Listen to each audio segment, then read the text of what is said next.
Beneath a pitch-black night sky, rain poured down like a waterfall as a young man knelt, a brush in his hand.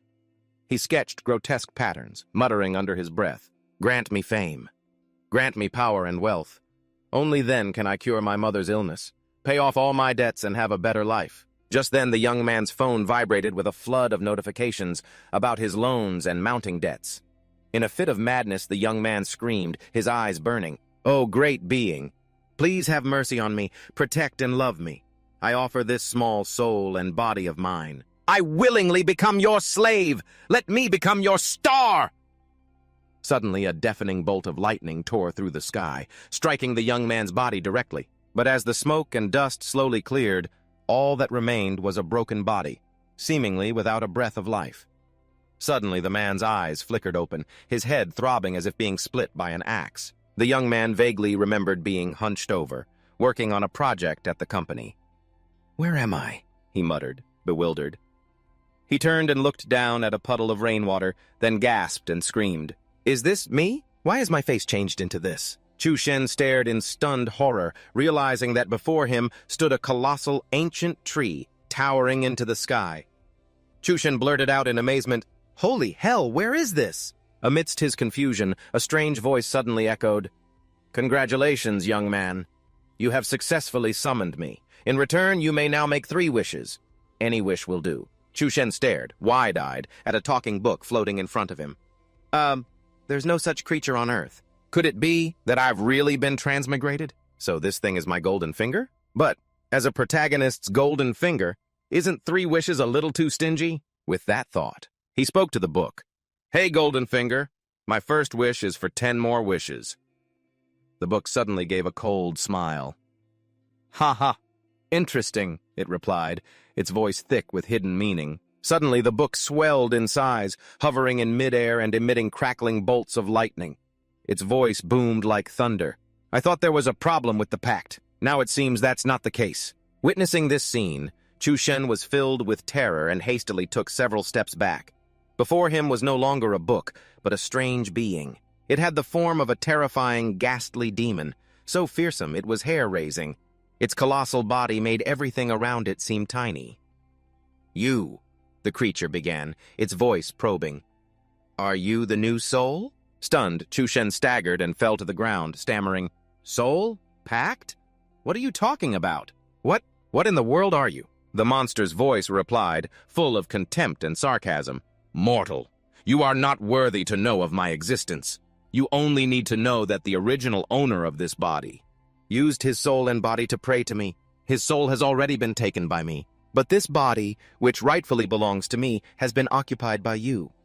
Tell me, the one possessing this body, shouldn't you also be considered my property?" Chu Shen's face turned pale as ash. "Holy hell, so this is how I got transmigrated? This thing isn't a golden finger at all. It's obvious I was just a buy-one-get-one-free deal that got dragged along." He thought to himself, "I have to escape this place right now." Sensing Chu Shen's intent to flee, the monster slowly lifted 2 fingers, its tone icy. "Oh, right. I forgot to tell you. Once the pact is established, the moment you have a single thought of violating it, you will immediately suffer relentless torture." Chu Shen's body was engulfed in raging flames. The pain, as if tearing through every fiber of his being, made him scream like a madman. The monster just stood there. Its voice was full of contempt. So you're just a weak soul. This isn't interesting at all. You might as well die." Chu Shen, though exhausted, forced himself to reply, "Due to a breach of contract caused by a force majeure event, Party B shall be exempt from liability. If I am unable to fulfill the pact now, because of your interference, then the liability falls on you. Therefore, you can't use a breach of contract as an excuse to kill me." The monster suddenly paused, then spoke. "Oh, mortal, are you trying to reason with me? Are you trying?" Chu Shen, who was now burned to the point of nearly losing his form, still managed to speak. "I know you are a powerful existence. You could clearly kill me directly. But you didn't do that, which means you're testing me, testing to see if I am a suitable candidate. So tell me, am I now qualified to sign a new pact with you?" The monster burst out laughing, a sound that echoed like thunder. "Ha ha! Interesting, very interesting. You're the first one who's ever dared to bargain with me. You've piqued my interest, kid." As it finished speaking, a sheet of paper shimmering with a golden light floated down in front of Chu Shen. On the shimmering golden paper, a line of text appeared, asking whether to sign the pact or not. The monster continued, its voice filled with authority. "I've made my decision. If you can grant one wish of mine, I will grant you a new life. And my wish is for 999 more wishes. I should remind you, you don't have much time to think it over. In about 1 minute, you will lose consciousness and die." Chushin felt like he'd been backed into a corner with no way out. He thought to himself, why won't this monster just die? Shamelessly copying my wish, he has no shame at all. The monster spoke, his voice filled with pressure. "So what have you decided?" Chushin forced a faint smile and replied, "What else can I say? I'll listen to you, boss." As he finished speaking, the main character quietly signed his name on the shimmering golden paper. One of the clauses on the glittering paper was clearly written. The contract signer, with their soul as collateral, must complete 999 conditions set by the contract issuer. Upon fulfilling all conditions, the signer can activate the lucky reward mechanism. The last line was Chushin's signature. Now, standing before the door of room number 305 in a cold, desolate building, Chushin clutched the key and muttered in frustration, "I hope no one saw me in that pathetic state. That bastard of a boss just threw me in here." He recalled their recent conversation. The monster's voice still echoed in his mind. "If I need anything, I'll come find you." Chushin frowned, thinking to himself, so what am I supposed to do here? Just whatever I feel like.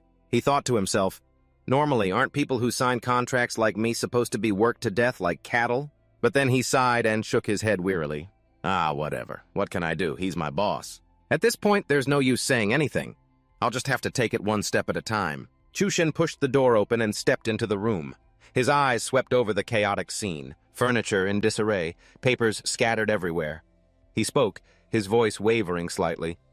Is anyone home?" A sense of dread suddenly washed over him, far greater than anything he had ever imagined. He picked up a paper stained with blood, skimmed it, and then cried out in horror, "Holy crap! A single mortgage payment requires a donation of 2,000 milliliters of blood? What in the world is going on with this family?" "Kid!" Suddenly, a rough voice boomed like thunder. "Hey, kid!" Immediately after, an iron pipe swung down, smashing directly into Chushin's head. Blood splattered everywhere. The attacker immediately started yelling, "Where the hell have you been? You dare ignore my calls? Are you tired of living?" Another man in a black suit standing behind him tried to intervene. Hey, don't kill him!" The other man calmly lit a cigarette, a smirk on his face, and replied, "It's fine, this kid's a decoy. His body is tough." Chushin's head throbbed with excruciating pain, blood streaming down his face. He whispered, "Who are you people?" But as soon as the words left his mouth, he was met with several merciless kicks from the man holding the iron pipe. He snarled and cursed, "You took out a loan just last week and you've already forgotten? So soon? Hey, are you high on something? And another thing, why haven't I seen that old hag come to sell her blood to pay off the debt? Did she drop dead on the street or something?" He sneered, his voice dripping with sarcasm. "Saying it out loud just makes people laugh. Your mother is a real idiot. I can't believe she'd be willing to risk her own life to cover a high-interest loan for a useless piece of trash like you. She never seemed to realize that trash will always be trash. Trash background, trash talent. All you do all day is daydream about turning your life around." He paused and spat with contempt. "What a pathetic piece of trash. In the end, all you have is a mountain of debt, and you've only just become the lowest-level decoy. Whether it's you or that old hag, neither of you is even worthy of polishing my shoes." Each kick to the head sent Chushin into a hazy memory. In it, the gentle voice of a woman echoed, "Little Shen, do you want to quit being a decoy?" A young boy's voice replied softly, "Yes. I don't want you to work so hard, Mom. Last night I had a dream. I dreamt that you were doing manual labor every single day until you were so tired you fell asleep. And you never woke up again. I don't want that to happen, Mom. What if you don't wake up? What if I never become a decoy?" Hearing this, the mother just smiled gently and stroked the boy's head. "Little Shen, it's all right. Even if the sky falls, I can handle it. So you need to have more confidence in yourself." But as the memory faded, Chushin's blood-soaked eyes snapped open, a demonic blue light flashing within them. The blonde-haired man was still cursing non-stop. Swinging the iron pipe, he yelled, "Hey, you piece of trash, why aren't you saying anything?" But as the words left his mouth, a terrifying punch from Chushin slammed right into his face. The punch was so powerful it sent the blonde man flying. He tumbled across the ground. Hearing the loud crash, his two cronies quickly tried to intervene. "Hey! Stop hitting him! You'll kill him! You should stop!" Before they could finish, a figure shot past them. Their comrade was sent flying, crashing into the wall with enough force to shatter it. The punch knocked the blond man out cold. He was completely knocked out. The remaining two witnessed the scene. They were scared out of their wits, screaming in terror. "The one who just flew over, wasn't that the kid? No, something's not right here. But this aura, could it be? That kid broke through to star rank?" Chushen was now crackling with electricity, his eyes burning with fury as he roared. "What's so wrong with someone from the lowest class wanting to turn their life around? All your damn rambling is just asking for death. Now shut the hell up." The remaining two looked at him with wary eyes, thinking to themselves, "This guy is clearly just an E-rank stage 2, yet he dares to be so arrogant. Antoine, go teach him a lesson. Break one of his arms and a leg." One of them voiced his agreement while the other nodded. And so, both of them charged forward with ferocious momentum. The main character observed the power radiating from his own body. He thought to himself, "They said an E-rank, stage 2 decoy? Is this the power they were talking about?" Observing the movements of those two, he realized their ranks were clearly far above his. The one in the black suit charged first, his aura ferocious. The protagonist watched every one of his opponent's moves, each attack appearing crystal clear in his eyes. A sharp, cold glint flashed in his eyes as a club in the enemy's hand swung down, smashing hard against the floor. Dust billowed up. When it settled, Chushen's figure had vanished.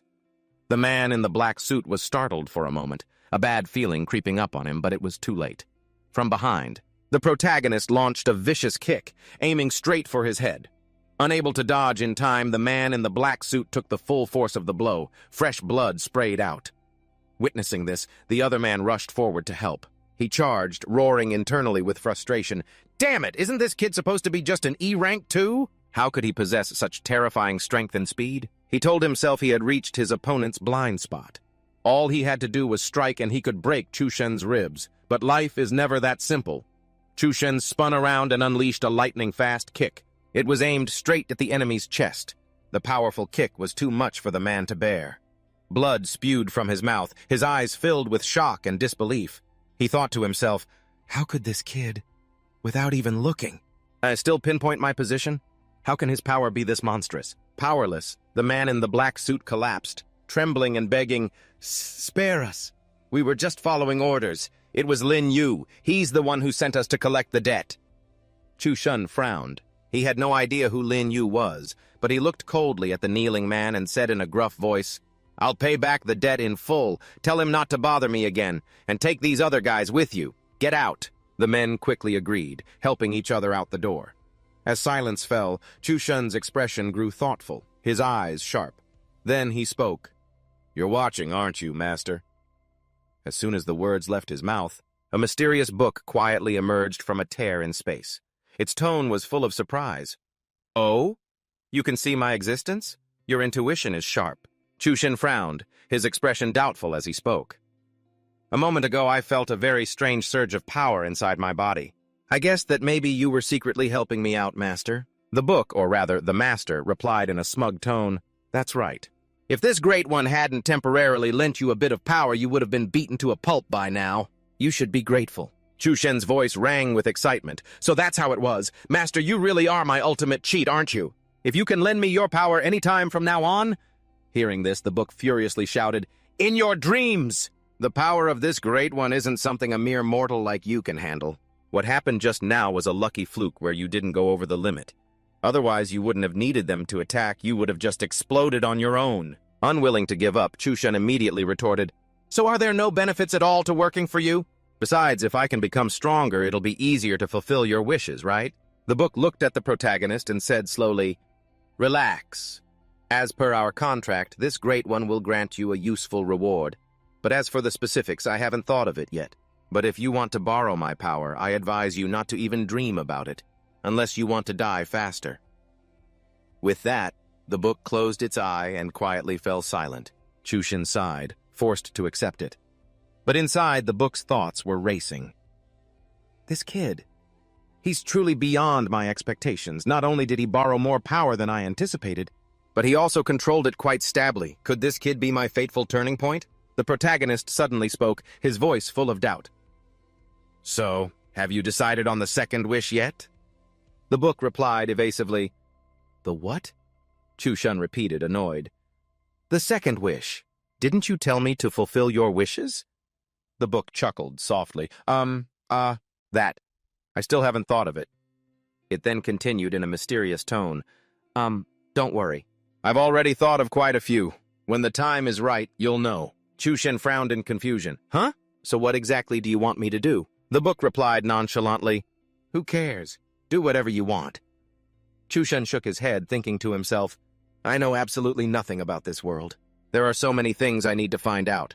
I was hoping to use its wish to get some kind of goal. Looks like I can't rely on this guy. He decided to check the kid's phone first. If he had to live this guy's life, he should at least understand the situation. Scrolling through the messages, Chushan was stunned. It was all debt notifications and receipts for expensive health supplements. How could this useless stuff be so costly? Suddenly, a text message startled him. Mom is in a coma. She's been hospitalized. Get to Tianlei Hospital now.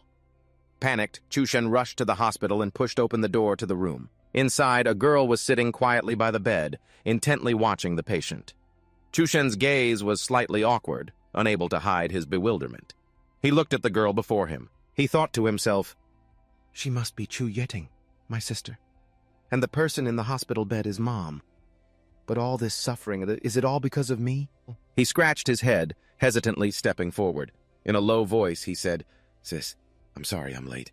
How's Mom? Chu Yeting heard him. Her eyes, ice-cold and filled with resentment, stared back at him as she replied, What's your excuse this time? Breakthrough training? Busy summoning gods for some grand purpose? Mom collapsed from exhaustion working to pay off your debts. Why? Why couldn't you even come to see her? She gave you everything. Everything our family had, she gave to you. Don't you get it? To pay your debts? Mom didn't even have the money for the intensive care unit. She held on through sheer willpower. She almost died. Do you even realize that? Tears streamed down her cheeks, her voice choked with emotion. I'm sorry, Xiaoshen. Mom and I are both tired. His sister, Chu Duyetin, quietly took out a card, her voice low and sad. Xiaoshen, Mom and I are just tired. This is your living expenses for 6 months. I'll take care of Mom from now on. Chushan was stunned, a look of disbelief in his eyes, and managed to ask, Sister, are you? But Chu Duyetin just answered coldly, From now on, we have no relationship. As he stepped out of the hospital, a heavy atmosphere enveloped him. The book suddenly spoke. Its voice was probing. I can sense your anxiety. But why would this girl's words hit you so hard? To you, she's just a stranger, isn't she? Chushan chuckled, his voice tinged with bitterness. I didn't expect you to know how to comfort people. I'm fine. She just reminds me of the past, that's all. Back then, I was just like I am now, clearly wanting to say something, but unable to get a single word out. The book huffed, its tone somewhat gruff. Just as long as you don't let this delay. My wish, that's all that matters. Chushan looked at the book, his gaze firm. You said that if I prove my worth, you'll help me become stronger, right? If I just become strong enough, I'll be able to make up for all of this, won't I? The book chuckled, its voice smug. Of course, on the condition that you show me your worth. In its thoughts, it mused, Ha! A point in destiny, huh? Don't disappoint me, kid. In Tai Dat City, inside a spacious room of a glittering nightclub, a low voice spoke. The profits this time are pretty good. Keep increasing the investment. The man, with 2 beautiful girls draped over his shoulders, commanded with an air of authority. Also, contact that side. Tell them to speed up the collection process. The higher-ups won't wait much longer. A nearby underling bowed respectfully and replied, Yes, boss. There's one more thing. According to our investigation, the organization in Area A had some trouble collecting. 3 of them were injured by a student.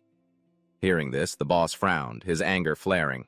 I remember their collection period isn't for a while yet.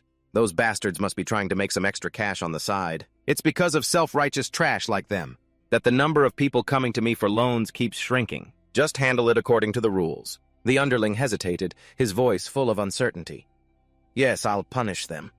But this situation is a bit special. 2 of those guys were a level 3 apprentice spell user and a level 2 apprentice. According to them, the one who injured them was a student who had just broken through to level 2 apprentice.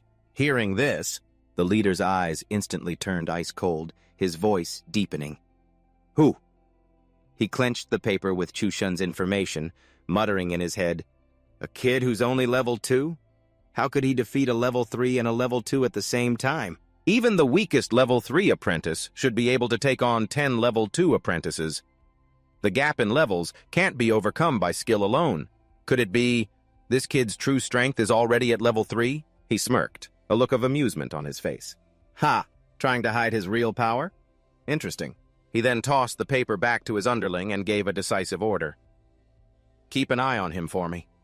We absolutely cannot let talent like this go to waste. Under the gentle morning sun of the neighborhood, Chushen warmed up his body, preparing for his morning exercise. Suddenly, a middle-aged uncle saw him and called out cheerfully, "Oh, Chushen! Waking up so early these days, are we?" Chushen smiled back. "Good morning, uncle." The uncle chuckled and continued, "I just got a new batch of Type A primary chi supplements.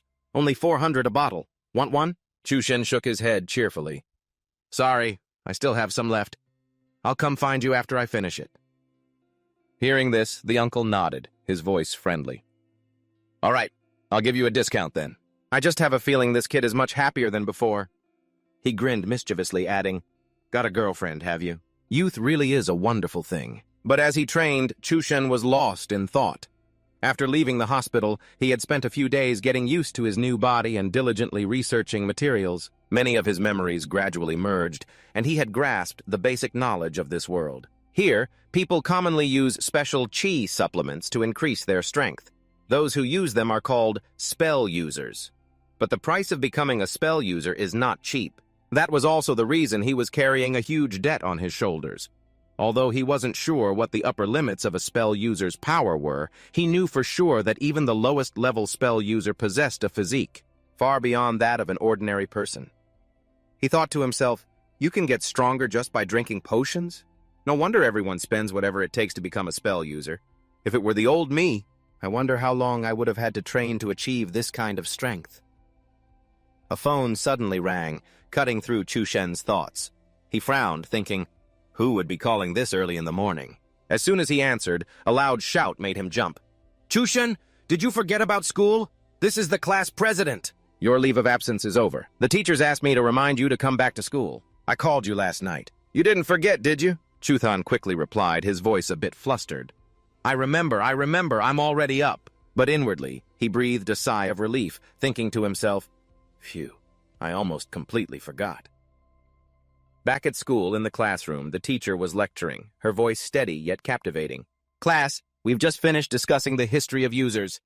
Now we'll talk about the role of users in the economy." She paused, her eyes sweeping across the class before continuing. "A user's status is determined by their actual power and is distinguished by their rank. In this world, the realms are divided into 6 levels. E rank has 6 stages and D rank has 8 stages. C rank has 10 stages, B rank has 12 stages, A rank has 14 stages, and finally, there's S rank. You must reach the highest stage of your current rank to break through to the next one. It's said that those who reach S rank are no different from gods," the teacher emphasized, her voice lowering. "To match the power of users, the world is divided into 5 strata. Normal people in E ranks belong to the 5th stratum, called the outer layer, which is also the lowest. From the 4th stratum upwards is called the central layer, which symbolizes power and strength. To enter this layer, you must be at least D rank." Chuthan pondered to himself, "I'm currently at the lowest rank, E rank. To get more resources, I have to enter the central layer. It seems the most important thing now is to find a way to quickly increase my power." As he was lost in thought, a small stone suddenly flew and hit the back of his head. Behind him, 2 stone throwers snickered, their voices full of mockery. "Ha! Bullseye!"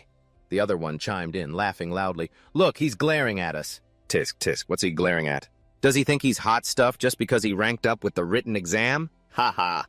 Even though we're both first ranks, I feel like you could make him explode with one punch."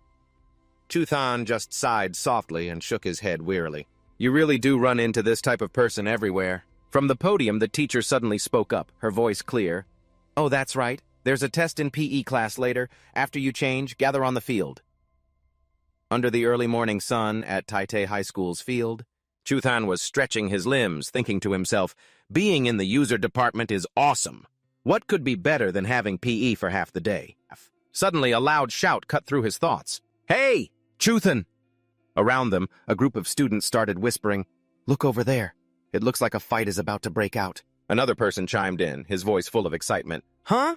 It's those two again? Aren't they tired of this? How many times has it been this month?" The other person sneered, "Ha ha, shut up, be careful or you'll be next." Over by Chuthan, a guy with silver hair aggressively grabbed his collar, his voice full of provocation. "Chuthan, you really enjoyed glaring at me earlier, didn't you? Haven't seen you in a few days and you've gotten arrogant. What good is a high score on the written exam? You planning to talk your opponents into submission in the future? For users, power and rank are everything. And when it comes to power, aren't you just a piece of first-rank trash?" Chuthan replied calmly, his gaze sharp and cold. "So by your logic, you're also just a piece of first-rank trash." Hearing this, the silver-haired guy's face flushed with anger. "What? You little punk? I'm gonna smash your face in!" He threw a punch aimed straight at Chuthan's head, but before it could land, Chuthan's hand shot out and stopped it, his eyes unwavering. Chuthan growled, his gaze glinting with a cold, sharp light. "You said just now that power is everything, so now I can also tear that mouth of yours apart whenever I feel like it." Both of the silver-haired guy's hands were now locked tightly by him, with no way to escape. He panicked, thinking, "What's happening? Why can't I pull away? Besides, this guy was never this tall before." A bully trembled, stammering, No way!" Just as Chuthan was about to make his move, a terrifying pressure suddenly descended. It made them both freeze. Chuthan felt the pressure weighing down on him like a mountain. A resonant voice boomed, "How bold! Who gave you permission to cause trouble during my class?" The newcomer was teacher Dian Jijia, the PE teacher, a 5th stage D rank. He yelled, "Chuthan, you just came back and you're already making trouble for me, huh?" "Sir?" Chuthan calmly gave a harmless smile. "Not at all, sir. We were just having a friendly exchange." Teacher Diane snorted coldly and ordered, "Shh, let go." Then he turned away, his voice sternly warning, "If this happens again, don't blame me for not going easy on you." Teacher Dian Jijia raised his voice authoritatively. "Everyone assemble. Prepare for the test. All of you listen up. You have 3 months until the graduation exam. But more importantly, after the exam is the regional exchange tournament. If you get good results in this tournament, not only will you bring glory to the school, but you'll also have the chance to enter prestigious academies, ensuring a smooth and accelerated path in the final stages." He paused, his eyes sweeping over the students, then continued. "I have specially prepared an imported Brand A elementary grade supplement tonic. It's only 6,000 yuan and will be enough to help you achieve outstanding results." Hearing this, the students who were training burst into a commotion. Some groaned, 23, 24, I can't take it anymore, while another yelled, "Look at me, 49, 50. Witnessing the lively scene, Chuthan thought to himself, "Is this all there is to a user's test? I thought it would be more special." As he was lost in thought, a clear, worried voice rang out beside him. A girl ran up, breathing heavily, and called out, "Chuthan, are you okay?" "You suddenly took several days off. I was worried something had happened to you." Realizing she was being a bit too nosy, the girl blushed in embarrassment and quickly explained, It's not that I'm trying to pry, it's just we're about to graduate and you suddenly took time off. So I thought it was a little strange. I was just a little curious, that's all." Chushin looked at the girl, forced a smile, and replied, "I'm fine. Thanks for your concern." Liu Diandian, the curious class president, asked, "Speaking of which, didn't you buy the teacher's supplement?" Chushin chuckled, his voice relaxed. "No, I'm broke." He thought to himself, how can everyone afford such an expensive supplement? Am I the only dirt-poor Yujia in this whole group? He was about to say more, but a loud call interrupted him. "Liu Diandian, over here!" She quickly turned to Chu Shen. "I've got to go. Good luck." On the field, teacher Dian Jijia held a list, muttering and calculating, then announced in a booming voice, "In the end, 25 people bought 2 bottles of the supplement. 35 successful attempts." Chushen observed quietly, thinking, the supplement is so expensive, yet people still buy it. So that's how you get special treatment from the teacher. We're about to graduate after all. It's understandable that everyone wants better results, but with my current strength, I probably don't need it. After Liu Diandian finished her test, teacher Dian Jijia's voice rang out again, calling the last person. "Chushen, get over here." Teacher Dian Jijia looked at Chushen, grumbling to himself, this kid. Didn't buy a single bottle of my supplement, huh? So confident you can pass without relying on my supplement, are you? Fine, fine. I'll just let him fail, deduct some points, and make an example of him. In the testing area, Chushan observed the pull-up bar and the pair of gloves used for the test. At first glance, they looked ordinary, but he thought to himself, a test for a Yujia must have something unusual about it. As soon as he gripped the pull-up bar, a strange power suddenly surged into his palms. His body abruptly felt heavy, and the more strength he used, the more the weight increased. Chushan frowned. His gaze swept over the sparkling crystal on the gloves. Is it because of this crystal? He wondered. A Yujia's test really isn't simple, but there's a limit to the increased weight. With my current strength, I can adapt to it easily. This is a rare chance to test my own limits. With a surge of determination, Chushan channeled all his inner energy. His bracelet flashed, and the weight on the pull-up bar gradually increased, hitting the 100-kilogram mark. Under the bright sun on the school field, the surrounding students witnessed the scene and couldn't help but murmur in awe. Isn't that Chushan doing the test? The guy who's so ordinary you'd barely notice him? But now he's like a whirlwind, continuously performing nearly 100 powerful and decisive movements. Before, just 30 reps would leave him gasping for breath, drenched in sweat, but now he looks no different from a level 2 student in the advanced class. He's so strong, this guy's almost at level 2, isn't he? One student exclaimed, his eyes shining. I've seen the advanced class students take this test, and they're only about this good. Could it be he's actually reached level 2 already? Another voice chimed in, filled with amazement. After a while, Chushan stopped. The moment his feet touched the ground, the air exploded with cheers that echoed across the school field. Whoa, Chushan is awesome! Someone shouted. With a score like this, you're strong enough to get into the advanced class. Thunderous applause mixed with words of admiration. When did you reach level 2? Quick, tell me your secret. What kind of supplement are you using? Recommend it to me, another student asked excitedly, their voice full of curiosity. But in a corner of the field, Teacher Dianjijia stood with his brows knitted tightly, a flash of unease in his eyes. This brat, Chushan? How did his physical strength suddenly improve so drastically? Could he have used a strengthening potion? No, impossible. The price of a strengthening potion is so high that ordinary people can't even dream of it, let alone waste it on a test like this, or could it be, in just a few short days? He actually leveled up to level 2? That thought sent a chill down the teacher's spine. If the students find out he can level up without my supplement, how am I supposed to sell them anymore? He muttered, his hands clenching into fists. A vicious glint appeared in his eyes. So you think you're hot stuff just because you reached level 2? Daring to get in the way of my business? I absolutely will not allow it. Let this Dianjijia teach you a valuable lesson about the real world. In the principal's office, the tense atmosphere was shattered by the sound of an argument over the phone. What? The exchange tournament is canceling the level 2 competition? The principal's voice rang out, full of confusion and frustration. Our school is already looked down upon and our resources are scarce. Do you think finding a student who has reached level 3 is a simple matter? On the other end of the line, a calm but cold voice replied, I understand your difficulties, but the government is in dire need of more elite Yuja right now, which is why we've decided to scale back the subsidies. This is only for top-ranked schools. The principal's voice was desperate, almost begging. If it's a decision from above, we have no choice. But is there really no other way? Hello, hello, hello? The dial tone buzzed, the call abruptly cut, leaving him with a fury that had been utterly dismissed. A trembling hand placed the phone down. A principal, head bowed, burying his face in his hands. His mind was a tangled mess. Maintaining the medicine and equipment for the elite class had already consumed a huge amount of funding, while the school's resources were only enough to maintain a level 2 standard. Even that was a superhuman effort. Now, the 3-month deadline for the exchange competition was hanging over them like a scythe. How could he possibly find a level 3 student in that amount of time? He mumbled, his eyes filled with anxiety. If we pour all our resources into it, we might be able to risk training one student to level 3. But if we do that, we'll have to sacrifice so many students with average performance. That thought settled like a heavy weight upon the school's future. In the principal's office, his eyes, clouded with sorrow, turned towards an object on his desk. He whispered softly, Senior, what am I supposed to do? Is the academy really destined to fall under my watch? Just as the words left his lips, a series of urgent knocks echoed, cutting through his thoughts. Principal who? It's me, Tianjijia. May I come in? The door swung open. Tianjijia stepped in, holding a report, his face beaming with confidence.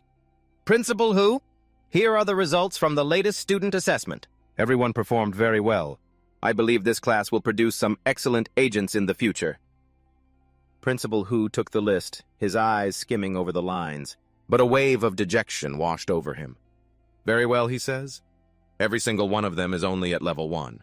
A bunch of kids no different from useless trash, unusable for any significant task.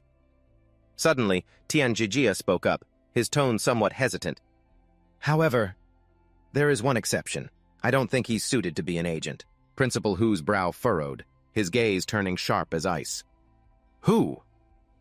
A quiet resolve began to form within him. Perhaps it was time to make some drastic changes. Tianjijia answered without hesitation. It's Chu Shen. A while later, Chu Shen, clutching an old book, walked anxiously towards the principal's office. The book suddenly spoke, its voice filled with worry. What did you do? Why would the principal call for you? Chu Shen shrugged, a helpless look on his face. How should I know? I don't even remember doing anything, he muttered softly, his mind racing. I heard the principal is really strict. He definitely didn't call me in for a friendly chat. I hope it's not anything bad. Each step felt heavy, carrying a sense of foreboding about the upcoming meeting. Just as Chu Shen raised his hand to push open the principal's door, a spark of fire suddenly flashed, erupting as if to incinerate the space before him. A piece of paper, glowing with fiery light, appeared, hovering mysteriously. Chu Shen was bewildered. What is this? He mumbled, his eyes glinting with a mix of curiosity and confusion. The book in his hand vibrated slightly, its voice slow and filled with excitement. So it's finally appeared. This is the wish that activates under special circumstances, the one I told you about before. It seems there's something I need nearby. Go find it now. Chu Shen grimaced, a wave of annoyance rising within him. Seriously? I have to do a mission right at a time like this? He grumbled, his voice full of weariness. The book retorted without a hint of sympathy. The wish has been activated. There's nothing to be done. If you don't want to be burned to a crisp, then just shut up and get it done. Before he could react, an authoritative voice boomed from inside, sharp enough to cut through the air. What are you doing? Just standing out there? Get in! Walking into the room, Chu Shen didn't hesitate to speak. Principal, you were looking for me? Principal Hu, sitting behind his desk, didn't answer right away. Instead, he slowly looked up, his gaze sharp, as if trying to see right through him. Chu Shen, correct? Your physical report isn't bad, almost level 2. That's commendable. As for skipping class, talking back to teachers, fighting with classmates, I can understand youthful impulsiveness. He paused, his voice dropping lower, each word weighing down the air. Do you know what the most important thing is for an agent? At this, a cold glint flashed in Principal Hu's eyes, like a sharp blade ready to cut through any excuse. Principal Hu gritted out, his gaze as cold as steel, emphasizing each word. Money. He looked straight at Chu Shen without a trace of mercy. Therefore, I believe you should give up on becoming an agent. What? Chu Shen was stunned, his voice cracking in disbelief. Are you saying I'm not suited to be an agent? Are you trying to get me to drop out? Principal Hu nodded, his tone calm but cold. That's right. You need to understand, the cost for an agent to develop later on is immense, given your family's circumstances. Instead of pouring everything you have into something that won't yield a worthy result, it's better to stop now. Cold calculations swirled in his mind. Chu Shen's physical test results were clearly good enough for the elite class, but the school was now at a life-or-death crossroads. Instead of letting a half-baked student like him take up precious resources, he would pour everything into cultivating the truly valuable seeds. If we can just train one student to level 3 before the competition, then the academy might have a chance to survive this crisis, he thought to himself, his eyes glinting with unshakable resolve. He continued, his voice low but forceful. If you agree, we can process your tuition refund for you today. You won't need to come tomorrow. He paused, looking directly at Chu Shen. So? Chu Shen stood frozen, his mind a chaotic storm of anxiety. Just then, the book in his hand vibrated violently, its urgent voice shouting, Kid, I found the target! Go get it for me now! Chu Shen gasped, his voice filled with helplessness. Can't you see I'm kind of busy trying to save my own skin here? Why don't you go get it yourself? The book snapped back irritably. If I could get it myself, I would have already. its voice lowered, taking on a more serious tone. The contract is very clear. I can only obtain things that belong entirely to you. So, no matter what, you absolutely must find a way to possess it. But a storm was raging inside Chushen now. A sense of unease spread like black ink in water. This is bad, he thought. To pay off my debt, I have to get to the city center. But to get in there, besides reaching D rank, I also need to graduate as an agent. This school is the only academy in the city that trains agents. If I want that diploma and the stone the boss needs, I absolutely cannot get expelled. He took a deep breath, trying to calm himself. It's okay. This isn't a fatal outcome yet. His mind began to spin like a machine. From what he knew, ever since the Hybrid Academy was founded, the most outstanding student had only reached level E2, so for a school like this, students who surpassed level 2 were clearly rare treasures. This means that I, someone who has already reached level E2, can absolutely break through another level. That thought flared up like a flame. It lit the determination within him. Thinking this, Chushen looked at the book, his voice firm. Sir, I heard before that I could receive a reward that would help with my wish. Is that right? If you haven't decided yet, could I choose it myself? The book paused, its voice full of surprise. Huh? It's possible, I suppose. Could it be that you want to... Chushen clenched his fists, his eyes blazing with determination. That's right. The reward I want is to borrow power. Lend me your strength. Hearing Chushen's words, the book's eyes widened, its voice filled with concern. I've told you before, your body absolutely cannot handle any more of my power. You were just lucky you weren't crushed by the power before. You'd be better off thinking of another way. But Chushen had already made up his mind. His eyes burned with unwavering resolve. Sir, I can't be expelled from here, he affirmed, his voice steely. If I get expelled now, who knows how long I'll have to wait for another chance to go to the Central City District. Your wish might not get a chance to be fulfilled anymore. Just trust me, sir. The book fell silent for a moment, as if contemplating. Then it clicked its tongue, its voice reluctant. Whatever happens later, I'm washing my hands of it. Instantly, a flame flashed, as brilliant as fireworks in the dark. A contract materialized, hovering before his eyes, visible only to the two of them. On the paper, glowing words were clearly written. The grantor bestows upon the grantee the reward of being able to borrow the grantor's power, anytime and anywhere. All consequences shall be borne by the grantee. Do you agree? Without a moment's hesitation, Chushen signed his name, a strong, decisive signature. On the other side, Principal Hu observed Chushen. Seeing him stand still for a long time without reacting, he frowned and asked, What?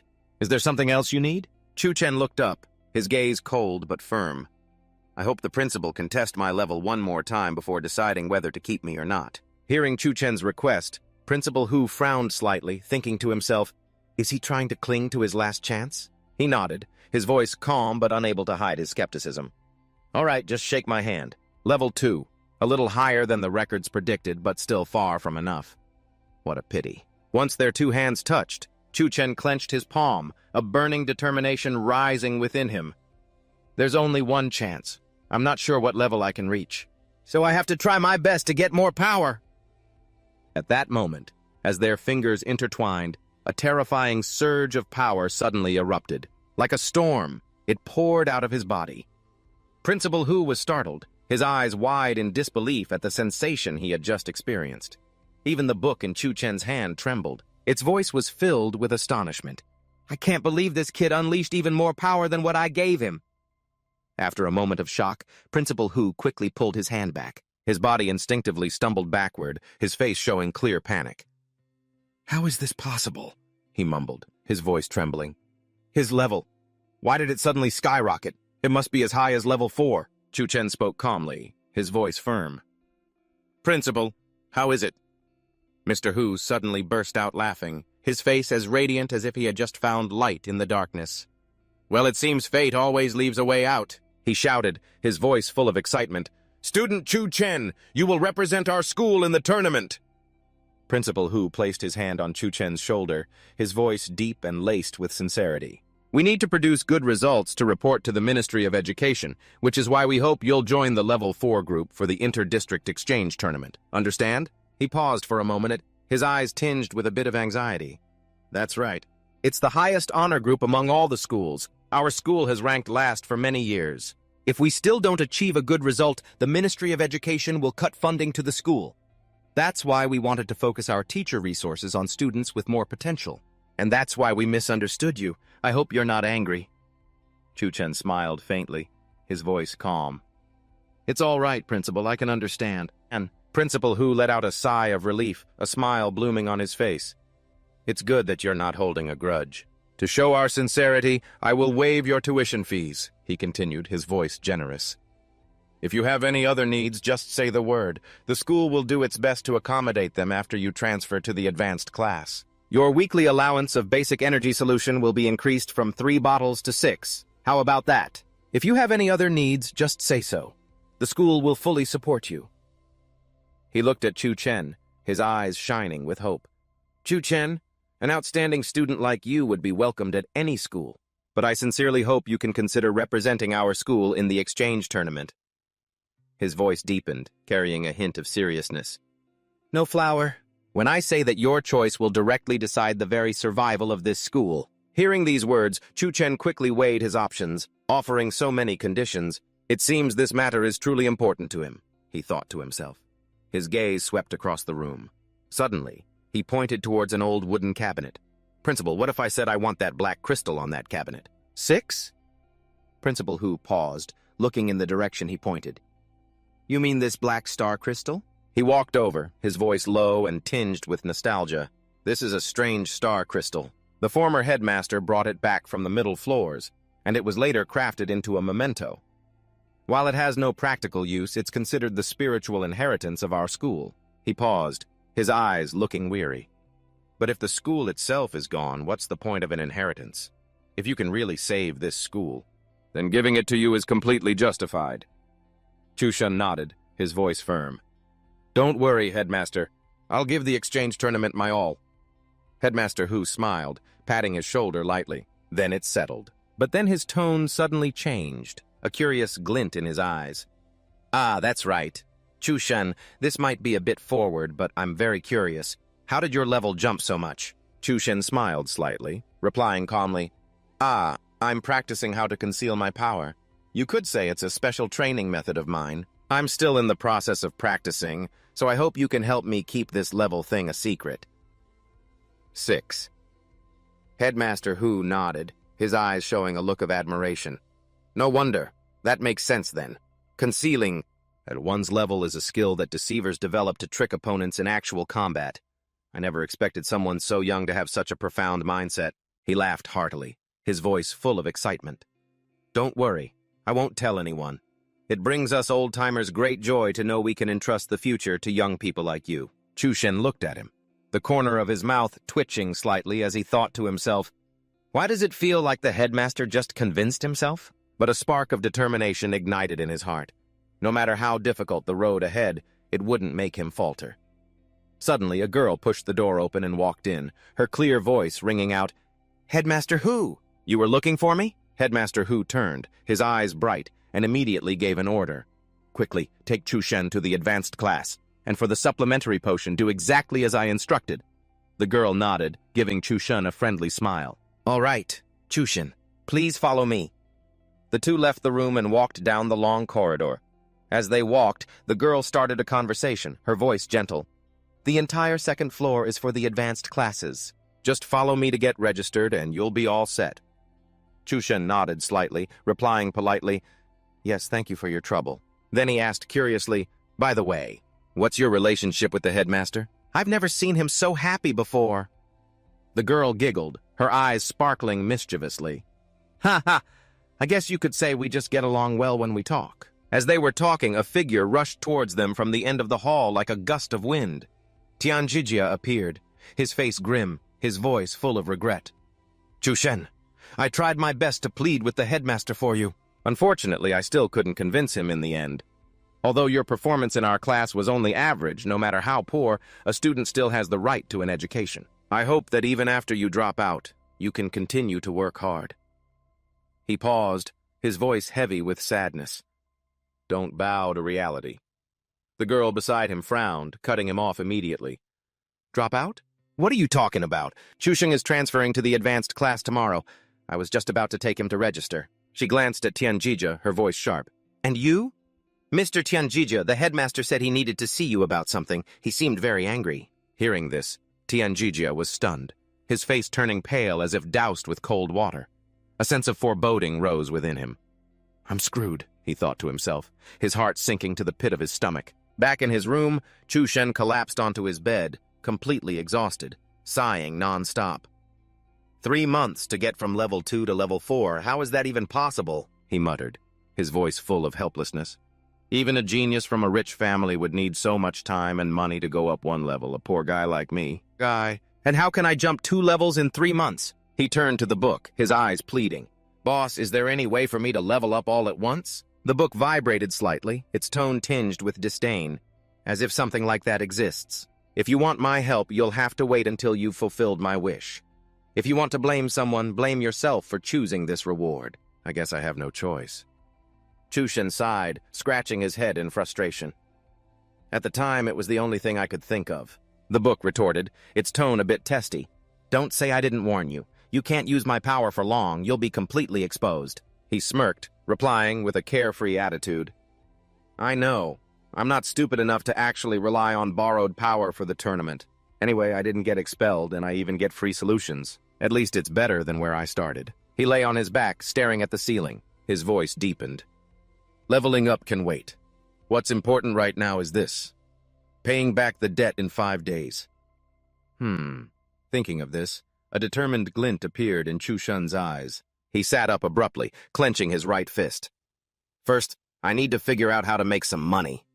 The next morning, Chushen arrived at the advanced class, his brows furrowing slightly as he muttered, Huh? What's this? Why does this place look like an abandoned factory? Suddenly, a cheerful voice called out, Chushen, right? Over here! Over here! A man waved his hand continuously as he approached, explaining, You weren't here during roll call, so I figured you might have gotten lost. Since I'm in charge of the whole class, I sometimes can't keep up with everything. If there's anything I've overlooked, I hope you'll understand. Haha. Oh, right. I'm the homeroom teacher for the advanced class. You can just call me Mr. Zhang. Chushen nodded slightly, feeling a sense of relief. He thought to himself, I thought the advanced class teacher would be super strict, but he's actually this approachable. Then he spoke politely. You're too modest, Mr. Zhang. But when you say you're responsible for the whole class, does that mean there are no other teachers in the advanced class? Mr. Zhang smiled warmly and explained, That's right. There are 3 teachers for the academic subjects, but I'm the only one in charge of all the training sessions. Teacher Truong's voice lowered, tinged with a bit of worry. It's because in recent years, the number of students in the school has been dwindling, and those with enough skill to enter the elite class are even rarer. That's why the school hasn't hired any new teachers. Normally, our class studies and trains in the innermost area. The outer sections have been abandoned for a long time without any repairs, which is why they look the way they do now. Chushen thought to himself, the school's situation is really terrible. No wonder the principal was so anxious. Teacher Truong patted him on the back, his voice warm. But don't you worry. A skinny camel is still bigger than a horse. I believe this place won't disappoint you. As the door opened, a magnificent scene greeted Chushen's eyes.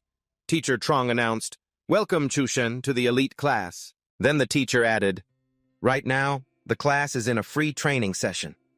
I'll take you to meet everyone first. Chushen glanced around, marveling to himself. So this is the elite class.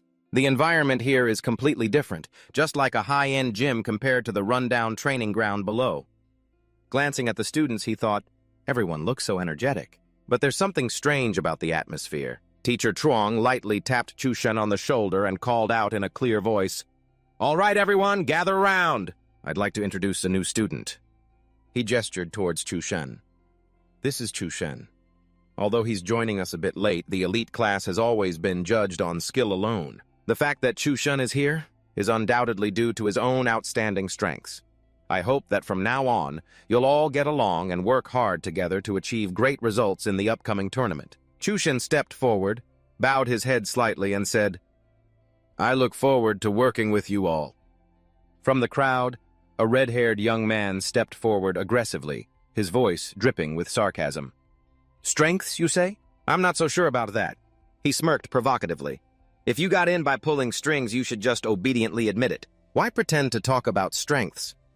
Aren't you afraid of lowering the standards of the elite class? Teacher Truong's face darkened as he shouted, Ma Wenhao, watch your mouth! Chushen's transfer into the elite class followed all the proper procedures. I expect you not to spread baseless rumors. Ma Wenhao just smirked, completely unfazed. Whether it's a rumor or not, we'll find out after one match. I want to issue an official duel to Chushen. He stared directly at Chushen, his voice challenging. Do you dare accept? The surrounding crowd immediately erupted into excited chatter. An official duel? It's been a long time since I've heard those words. I heard an official duel is completely different from a normal match. Both sides have to wager their honor and go all out. The loser has to be at the winner's beck and call without a single word of complaint. But that Ma Wenhao guy is the strongest among us. Does he really need to bully a new kid like this? In the distance, two students who were training also stopped. A male student asked curiously, What's all the commotion over there? The girl next to him exclaimed in surprise, I think the new transfer student is about to fight Ma Wenhao. The male student frowned. A transfer student? At that moment, back with Chushen's group, Teacher Truong reminded him in a serious tone, An official duel is not valid if the other party doesn't accept. Chushen calmly replied in a steady voice, All right. His eyes lit up, unwavering as he continued, As long as it's a friendly match that isn't life-threatening, I accept the duel. In his mind, he calculated, This is a good chance to see how my skills stack up against everyone else's. Consider it preparation for the upcoming tournament. In the principal's office, a call came through. A rushed voice said, What? You're saying Chushen is fighting another student? The teacher on the other end of the line began to recount. To be precise, Ma Wenhao issued an official duel to Chushen, and Chushen accepted. Right now, neither of them is backing down, and the other students are all gathered around, cheering loudly. It's impossible to calm the situation. From the crowd, a student shouted, Ma Wenhao, teach that new kid some manners. Hearing about this commotion, Principal Hu mused thoughtfully. Isn't Chushen training his level-concealing skill? Could it be that he wants to test the results of his training? He immediately gave an order. Prepare the arena. I'll allow this duel to take place. After some preparation, both sides were ready to enter the tense, challenging match. Teacher Truong turned to Chushen and spoke clearly. Since this is your first time participating in this type of match, Chushen, I'll briefly explain the rules. He slowly began to explain. The rules for an official duel are similar to the tournament. The arena is only for the two combatants in a friendly match. Students on the outside are absolutely forbidden from interfering. Anyone who violates this will be expelled immediately. Both sides must fight at the same level for the match to be valid. Challenging someone of a higher level is not allowed. Ma Wenhao glanced at the notification device and couldn't help but frown, thinking, He's a rank E2? Teacher Truong continued, This match is a friendly duel. You are absolutely forbidden from attacking any vital points on the body. No fatal blows and no holding grudges after the match. Getting hit in the face or actively surrendering will be considered a loss. Is that all clear? Then let's begin. The moment the command was given, Ma Wenhao, without a shred of hesitation, lunged forward with lightning speed, launching a surprise attack to decide the match. But just as his hand was about to touch the throat, Chushen, the protagonist, casually leaned back to dodge, calmly saying, As expected, you rushed in right from the start. Seeing Chushen's quick reflexes, a frustrated and resentful Ma Wenhao unleashed a relentless barrage of punches. But no matter how hard he attacked, Chushen still skillfully dodged, his movements as smooth as flowing water. Ma Wenhao growled in frustration. Damn it, he's like a rat, darting back and forth. I have to find a way to pin him down. A cold smile touched his lips. You like dodging, don't you? Then he suddenly threw a powerful kick, its force like a thunderbolt. The kick, carrying the hook wind kick martial skill, came so fast that Chushen couldn't dodge in time and had to raise his hands to block the ferocious attack. Ma Wenhao thought to himself, his voice full of confidence. My hook wind kick can turn the tables in an instant. Even if you block it, the impact will still knock you to the ground. Once you're on the floor, let's see how you dodge then. But at that very moment, Chushen's eyes were chillingly calm. As he fell, he used the force from the ground, skillfully planting his hands. He gathered his strength, then sprang back up, launching a lightning-fast counter-kick aimed straight at Ma Wenhao's neck. The guy's eyes widened in utter shock. How is this possible? He knows martial skills, too? After taking the hit, Ma Wenhao tried to compose himself, thinking, As long as I wasn't hit in the face, I haven't lost. He still believed he had a chance, but when he turned around, in front of him was Chushen's fist, lightly touching his face. The protagonist spoke calmly. Getting hit in the face area means the face, right? So I guess that means I win. Manhua was dazed, his eyes filled with disbelief, his face as pale as a ghost. Teacher Zhang immediately raised his hand and declared clearly, "Chushen wins!" Ma Wenhao collapsed onto the arena floor, his face a mask of confusion. He stammered, I lost. A student below yelled with wide eyes, "Are you kidding me? Ma Wenhao lost that easily?" The crowd buzzed with discussion. I didn't even see what just happened. This newcomer is crazy strong. Chushen stood firm in the arena, his eyes narrowing slightly as he murmured to himself. The match ended faster than I thought, but it helped me get a sense of my own strength. He asked his opponent in a calm voice, "So you don't have any more objections, do you?" Teacher Zhang, who had witnessed the match, couldn't hide his astonishment. He thought, Ma Wenhao has had professional training, yet he was completely overwhelmed. Chushen has never learned any techniques, but his physical condition and his ability to react are exceptionally brilliant. What a rare talent. No wonder the principal told me to pay special attention to him. But from a distance, a hearty laugh rang out, a deep voice echoing across the stands. "Well done!" Chushen tilted his head slightly, a questioning look in his eyes. "The principal?" Principal Hu waved his hand and called out, "Chushen, come over here for a moment. I have something to talk to you about." But at the same time, two students, a boy and a girl standing nearby, were whispering. The blonde guy's eyes lit up with excitement. "Hey, did you guys see that? This transfer student is seriously strong. A guy like that, we have to recruit him as one of our followers." The pink-haired girl beside him pouted and shook her head. "There you go again. 3. Principal Hu led Chushen down a long corridor, asking in a friendly tone as they walked, "Are you getting used to the advanced class?" Chushen replied, his eyes cold and devoid of emotion. "It's fine. It's just that the classmates are a bit too enthusiastic." 1. Principal Hu let out a hearty laugh. "Ha ha! Well, people with great power are always more popular. You'll get used to it. From now on, just focus on your training. If you need anything, just say so. The school will help if it can." Chushen nodded slightly, thinking to himself, "The principal seems to trust me a lot now. Maybe this is my chance to ask about making money." Chushen looked up and asked bluntly, "Principal, do you think there's any way for a student to make money quickly?" Principal Hu was surprised for a moment, then frowned slightly, his voice deepening. "Money? At your age, you shouldn't worry too much about that. You should focus your energy on training. In the future, you'll naturally have opportunities to earn a lot of money, won't you? If your family is having financial difficulties, the school can provide an advance." Chushen quickly waved his hands, trying to maintain a calm expression. No, it's all right. I was just asking for fun." But inwardly, he was disappointed, thinking, "I guess I'll have to find another way." 4. Holding his training equipment, Chushen quietly considered his options. Students who take on debt are dealt with harshly by the school. I have to be careful not to get caught. Is there anywhere else I can learn about making money? Suddenly, a guy approached him, his voice booming with excitement. He then familiarly put an arm around Chushen's shoulder, flashing a bright smile. "That match just now was spectacular. It even made the principal himself come talk to you. Just who in the world are you?" Chushen tilted his head, his eyes wary. "Who are you?" Just then a girl walked up, chiding, "Shenjiarui, you're being so rude." Then she turned to Chushen with a gentle smile. "Sorry about that. This guy's been like this since we were kids. But he doesn't mean any harm. My name is Su Xiaoxia, and this is Shenjiarui. Based on enrollment order, I guess I'm your senior. If there's anything you don't understand, feel free to ask me, okay?" Chushen bowed his head slightly, his voice a little awkward. Thanks." Shenjiarui cleared his throat a few times, then announced cheerfully, "Well then, from now on, we're a 3-person team. As the team captain, I'll take good care of you." Hearing this, Chuthan just thought to himself, "What a weirdo."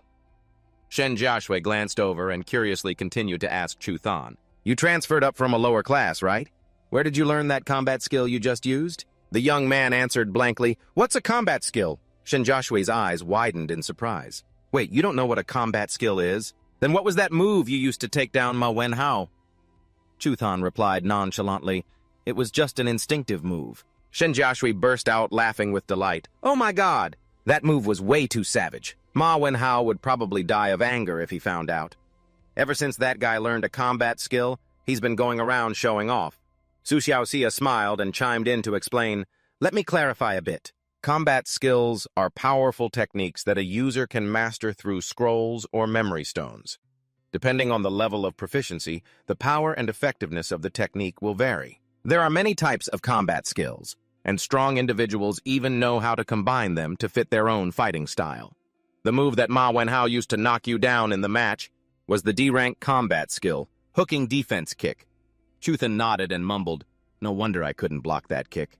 If I had a combat skill too, maybe my chances of winning the exchange tournament would be higher."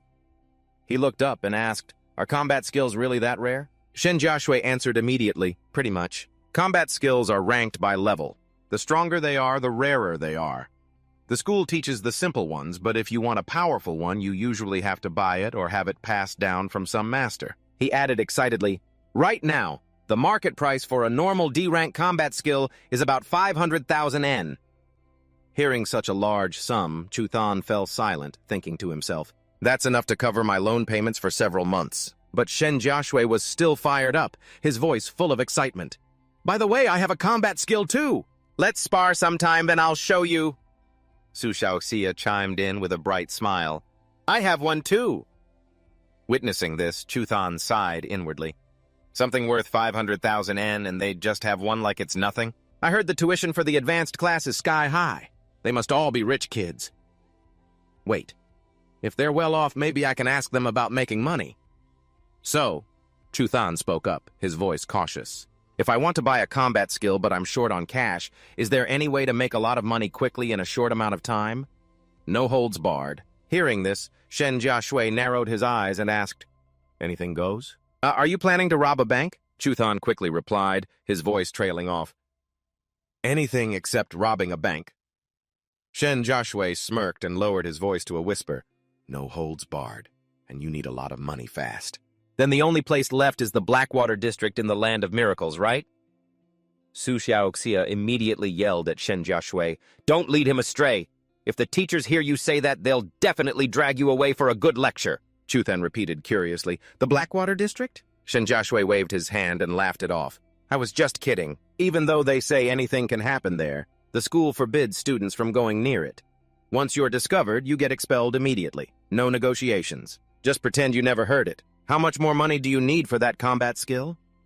Chuthan coughed lightly and replied, "About 300,000 N more."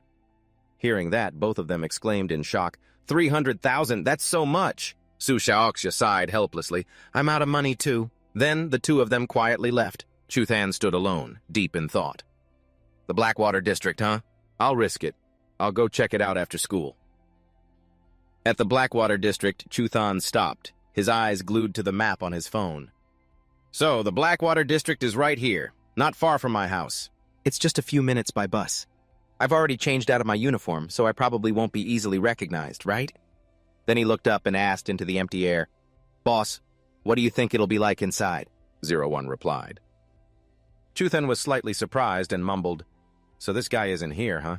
Then he told himself, "Whatever. In the outermost area, the user levels shouldn't be high. With my borrowed strength level 4, I should be able to escape if I run into trouble." His eyes scanned the surroundings. Chuthan noticed a scene of desolation and decay, as if this area had been abandoned for a very long time. "Is this really the so-called Land of Miracles?" he mumbled, walking cautiously. Ahead, clear signs of foot traffic led to a crude door. Chuthan smirked to himself. A secret tunnel? Interesting. Just as he pushed the door open and stepped inside, shadowy figures silently followed behind him, their eyes flashing with a cold, murderous intent. Chuthan advanced further in, his own eyes shining brightly in the darkness. The scene gradually revealed itself to be an underground city. He exclaimed in amazement, "So this is the Land of Miracles, Blackwater." Scanning the filthy street, he saw illegal transactions taking place openly. Chuthan thought to himself, "No wonder no one ever mentions this place. It's a completely lawless zone. As long as there's a profit to be made, anything goes. Maybe I really can find a way to make money before my loan payment is due." Suddenly, he squeezed his eyes shut with a determined expression, then spun around and said in a cold voice, How long are you people planning on following me? A hoarse laugh echoed from the shadows. Ha ha, not bad intuition. Kid, we were just planning to find a chance to knock you out and drag you away. But since you found me out, I might as well give you a bit of a beating. Jushin frowned, his voice laced with doubt. Knock me out? Why? The three guys burst into a guttural laugh. Still playing dumb, are we? You think I don't know what's going on? I've seen plenty of your type before. You're definitely some rich kid in disguise here for a thrill. If we kidnap you, we can demand a hefty sum in gold. Hearing this, Jushin sighed to himself in exasperation. What kind of brilliant deduction is that? Seeing no reaction from him, the leader stepped forward and slapped him hard across the face, his voice dripping with sarcasm. Scared speechless, are you? That's good. I'm a deceiver. You're not getting away from me. Cooperate nicely while we demand the ransom, and I might let you live. Jushin couldn't take it anymore. He said in a cold voice, How rude! The robber's eyes widened. What did you just say? But before he could finish, Jushin's left fist shot out, smashing right into the man's head. The sudden, powerful blow caught the other guy completely off guard. He fell flat on his face. The two henchmen behind him jumped in alarm, shouting in a panic, What the hell? The boss got ambushed when his guard was down. Let's teach him a lesson. Without hesitating, both of them pulled out daggers and charged. But just then, two wooden crates came flying out of nowhere with pinpoint accuracy. They slammed right into the two robbers' heads, sending them staggering. While Jushin was still in shock, a dark figure flashed past him. Someone grabbed his hand tightly and yanked him forward. A firm female voice said, Come with me! But before he could even process what was happening, Jushin was dragged off into the shadows. When they reached a hidden corner, the girl stopped, breathing a sigh of relief. We should be safe here. Jushin, catching his breath, said, Thanks for saving me. He thought to himself, I was planning to ask those two a few questions. I guess that's out the window now. The girl suddenly spoke up. You're Jushin, right? What are you doing here? Seeing the surprised expression on his face, she quickly bit her lip, cursing herself internally. Oh no, I blew it. I forgot I'm supposed to be hiding my identity. Jushin asked blankly, Huh? You know me? The girl, startled for a moment, quickly replied, No, it's not that. I saw your name, right there on your collar. The protagonist quickly checked the name tag pinned to his collar and breathed a sigh of relief. He hadn't realized his name was written there. He thought to himself, good thing she didn't actually recognize me. Thanks for the heads up. Meanwhile, the girl was also relieved, thinking to herself, that was close. I almost forgot I have to hide my identity. Luckily, I was able to cover my tracks. Then she turned to Jushin, her tone serious. You shouldn't carelessly reveal your information in the Blackwater district like that. It's very dangerous. I'll escort you out. Jushin quickly waved his hands in refusal. No, that's not necessary. I have some urgent things to handle. I should get going. All he could think was, if she finds out I'm a student, I'm done for. It's best to get out of here fast. Watching Jushin's retreating figure, the girl mused, even after all these years, that's definitely Jushin. I wasn't mistaken. Does he really not remember me, or is he just pretending? But isn't he a student? So why would he be mixed up in a place like this? What's more, from our encounter just now, I got the feeling he's become a deceiver. At a stall, Jushin bought a mask for 10 yuan and put it on, thinking, this should be safer. But he sighed. He had been wandering around for so long and still hadn't found any leads on how to make some money. Suddenly, a middle-aged man approached him with a friendly tone. Young man, judging by your appearance, you're probably not a local. Am I right? Jushin asked warily. Who are you? The man gave a hearty laugh. Just consider me your local guide. I know this place inside and out. If there's anything you need to know, I'm your man. Jushin's eyes lit up. Oh, in that case, can you tell me if there's anywhere around here to make some quick cash? Hearing this, a wide grin spread across the man's face. This way, please. He was inwardly celebrating, thinking about the hefty referral fee he was about to earn. Under a pedestrian staircase, the brutal sound of fists hitting flesh echoed loudly. An underground fighting ring came into view, where deceivers and regular humans were locked in fierce combat. All around, the stands erupted with wild, enthusiastic cheers. Observing from above, Jushin frowned and asked the man, Is this some kind of underground fight club? The man nodded. That's right. If you want to make money fast, you've come to the right place. Tonight, there's a special match. A newcomer who wins doesn't just get the prize money, they also get a cut of the bets. A lot of the fighters are deceivers who've come especially for this event. The fights are intense, and the bettors here play for high stakes. Now's the perfect time to get in on it. Gazing at the chaotic scene, Ju-shun considered his options. That guy in the ring looks intimidating, but he's actually just a level 1. This could be a real opportunity. Seeing him hesitate, the man pressed, "So, how about it? If you want to bet, I can take you to get some chips right now." Ju-shun shook his head decisively. "I'm not interested in chips. I want to win the prize money myself." Hearing that, the man's expression instantly changed, a look of horror flashing across his face. At the same moment, the girl from earlier appeared silently nearby. She was filled with suspicion. "This is weird. I'm sure I saw Ju-shun come in here." Suddenly, a massive roar erupted from the crowd. "Whoa, how is that kid so strong? Oh no, my money!" Her eyes darted to the fighting ring. She thought in shock, "What's he doing here?" In the ring, a fierce-looking guy roared, "Don't get cocky just because you won 2 matches. I'm the top contender in this tournament. Remember the name Joff, the man who's going to win this championship." As soon as the words left his mouth, Ju-shun charged forward without hesitation, unleashing a thunderous punch. "All talk, but can you take a hit?" The crowd buzzed with excited chatter. Another one-punch knockout. This is getting boring, Ju-shun thought. Quick and clean. The next opponent stepped up, opened his mouth, about to use the same old line, "Remember me, I'm—" Before he could finish, a punch from Ju-shun sent him flying. The next guy stammered in a panic, "Wait, I surrender." But before he could get the words out, Ju-shun knocked him out instantly.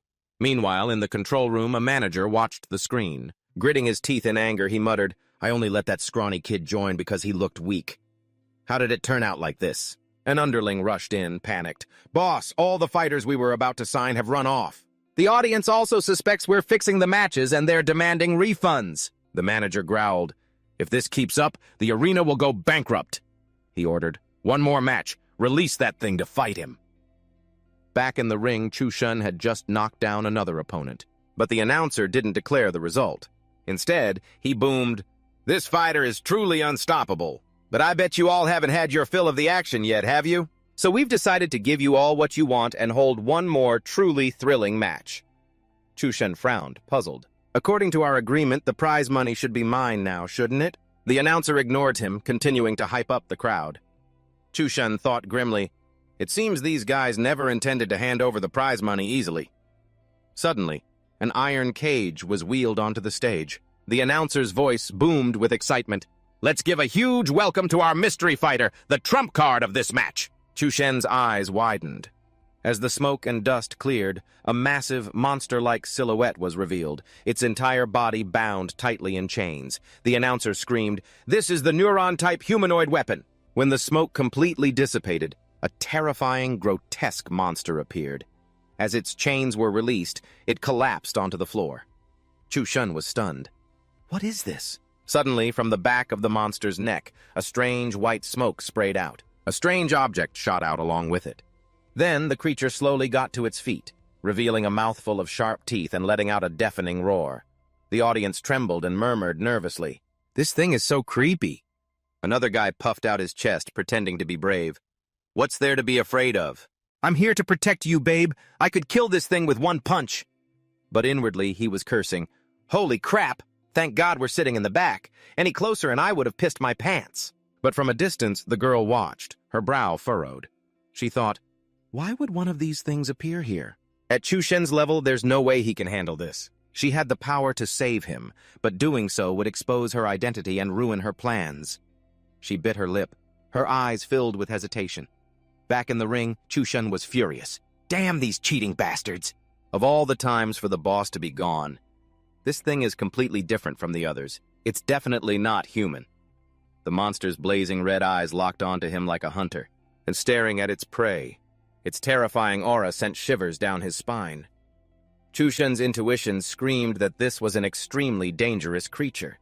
Suddenly, the monster's middle finger began to glow with a strange light. In the blink of an eye, it lunged, its razor-sharp claws swiping past Ju-shun's neck. He leaned back to dodge, but a few drops of blood still fell. His heart pounded. So fast! If I hadn't instinctively dodged that, it would have taken my head off. This thing is really trying to kill me. I can't hold back. The two of them charged at each other, locking in a grapple. The wind whistled as its claws swept by. Unable to withstand the immense power, Chu Shun was knocked back. Its strength is insane. This thing is too dangerous. I have to end this quickly. With that thought, Chu Shun drew upon the contract he'd made with the evil god, silently focusing on two words: borrow power. The moment he did, power exploded from his body, skyrocketing from level E2 to E4. Surging with newfound strength, he gathered his energy into a punch that sent the monster reeling. Clasping his hands together, Chu Shun lunged, striking down like an arrow. The monster had no time to react and collapsed to the floor. It seemed too easy. Chu Shun thought, is it over already? But suddenly, the creature sprang back up, its sharp claws slashing violently at his arm. Chu Shun staggered back a few steps in complete shock. My strongest attack had no effect on it at all. This monster has a thick hide and its claws are like knives. Close combat is a clear disadvantage for me. I need a weapon, Chu Shun muttered. The monster seemed tireless. Its glowing middle finger shot forward like a stabbing blade. Chu Shun deftly dodged it, thinking, now I have my weapon. He landed a precise punch, breaking the monster's finger. He quickly snatched it, spun around, and slashed hard at the back of its neck. The monster roared in pain. Ichor sprayed from its neck.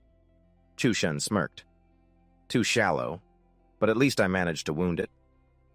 He realized its true strength. It's no match for mine after borrowing power. If I can just get in close one more time, I can finish it. After taking the hit, the monster suddenly spewed out a strange gas. Chu Shun was startled for a moment, thinking, poisonous smoke? No, it's just ordinary fog, but it's completely obscuring my vision. His eyes widened as his intuition screamed danger.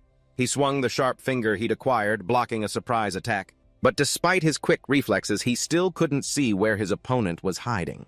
As he raised a hand to wave away the mist, Chu Shun was suddenly slashed across his back. He fell back, sweat dripping down his temples, his vision blurred in the thick fog.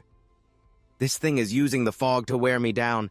It's afraid to attack head-on, worried about leaving an opening. He gritted his teeth, realizing, even if I can withstand these attacks, once my borrowed power runs out, I'm finished. I can't drag this on, I have to end it now. Chu Shun took a deep breath, telling himself, calm down, don't be afraid. He focused all his senses, his eyes wide as he watched intently. Suddenly, the monster's figure flickered back and forth within the mist. It was faint, like a phantom. Without hesitation, Chu Shun thrust the blade forward, piercing through the fog. A stunned mutant had no time to react as Chu Shun's hand closed around its body. With a powerful yank, the monster's arm was torn from its body. A shriek of pain echoed. Chu Than smirked, knowing his chance had come. Seizing the opportunity, Chu Than gathered his strength, preparing to finish the monster off. But suddenly, his heart seized violently. Pain shot through his entire body. He thought to himself, my heart, it hurts so much. Have I reached my limit? Have I? In front of him, the monster still hadn't given up. Its sharp claws lunged forward, aiming to stab him. Chu Than gritted his teeth, telling himself, I can't lose. The monster opened its mouth wide. A long, blade-like tongue snaked out. Chu Than couldn't dodge in time and was stabbed in the hip. Blood poured out. Furious, he roared, it's not over yet! With a silent chant, he muttered, borrowed strength. Power surged through him. Chu Than grabbed the tongue, pinning his body, and twisted it hard, pulling the staggering monster towards him. He clamped his hands around the monster's mouth, his eyes burning. Without stopping, Chu Than roared, go to hell! Gathering power in both hands, he unleashed the finishing blow. The monster's body was torn to shreds, splattering blood across the entire arena floor. It was a horrific scene. Inside the observation room, the owner of the betting room grew anxious as he couldn't see any movement. He hurriedly turned to his subordinate and asked, what's the situation? The bodyguard replied in confusion, why can't I see anything at all? Boss, the smoke is clearing, he reported breathlessly. The betting room owner frantically pressed, what is it? So, is that kid dead yet? However, as soon as he saw the scene outside clearly, the color drained from his face, and he froze on the spot. The fight was over. The mysterious girl was both overjoyed and couldn't believe her eyes. She quietly wondered, how is this possible? The roar from the crowd in the stands exploded into non-stop cheers. Some were ecstatic, while others were bitter about their losses. Thankfully, I switched my bet to this kid just in time. Unbelievable, how could he possibly win so many matches in a row? The mysterious girl stared intently at Chuthan's back on the arena floor, murmuring with emotion, "And yet, he actually did it." At that moment, Nevron was completely obliterated, lying in a bloody pulp on the ground. Chuthan stood there, his whole body radiating a cold aura. His eyes, burning with killing intent, swept over the surrounding guards. Caught in that sharp gaze, they all trembled. "Boss!" In the observation room, the two bodyguards looked at their boss in shock. The old man couldn't accept this cruel reality. He collapsed into his chair, his face a mask of terror mixed with anger. He let out a choked sob, complaining resentfully, How is this possible? That kid, he actually won? That was something I spent a fortune to buy from the Central District. That bastard." Outside, just then, the announcement system blared. "Let's all congratulate this contestant on becoming the champion of this tournament. Will the contestant please follow our staff to collect your prize?" Hearing the announcement, Chuthan narrowed his eyes doubtfully, thinking to himself, is it finally over? In the backstage area, a suitcase filled with stacks of large bills was opened. The bodyguard presented it and confirmed, "This is your prize money. The total is 510,000. Chuthan maintained a formal and polite demeanor, replying, "No problem." However, just as he reached out to take the suitcase, a rough hand suddenly shot out and slammed the lid shut. The owner of the betting room stood up, his treacherous nature on full display. "Hold on, I've changed my mind. Become my contracted fighter and compete according to my arrangements. And you can take this whole 510,000, or you can take just 110,000 and get the hell out of here right now." Chuthan's eyes narrowed, radiating a cold pressure as he shot back, "What is the meaning of this?"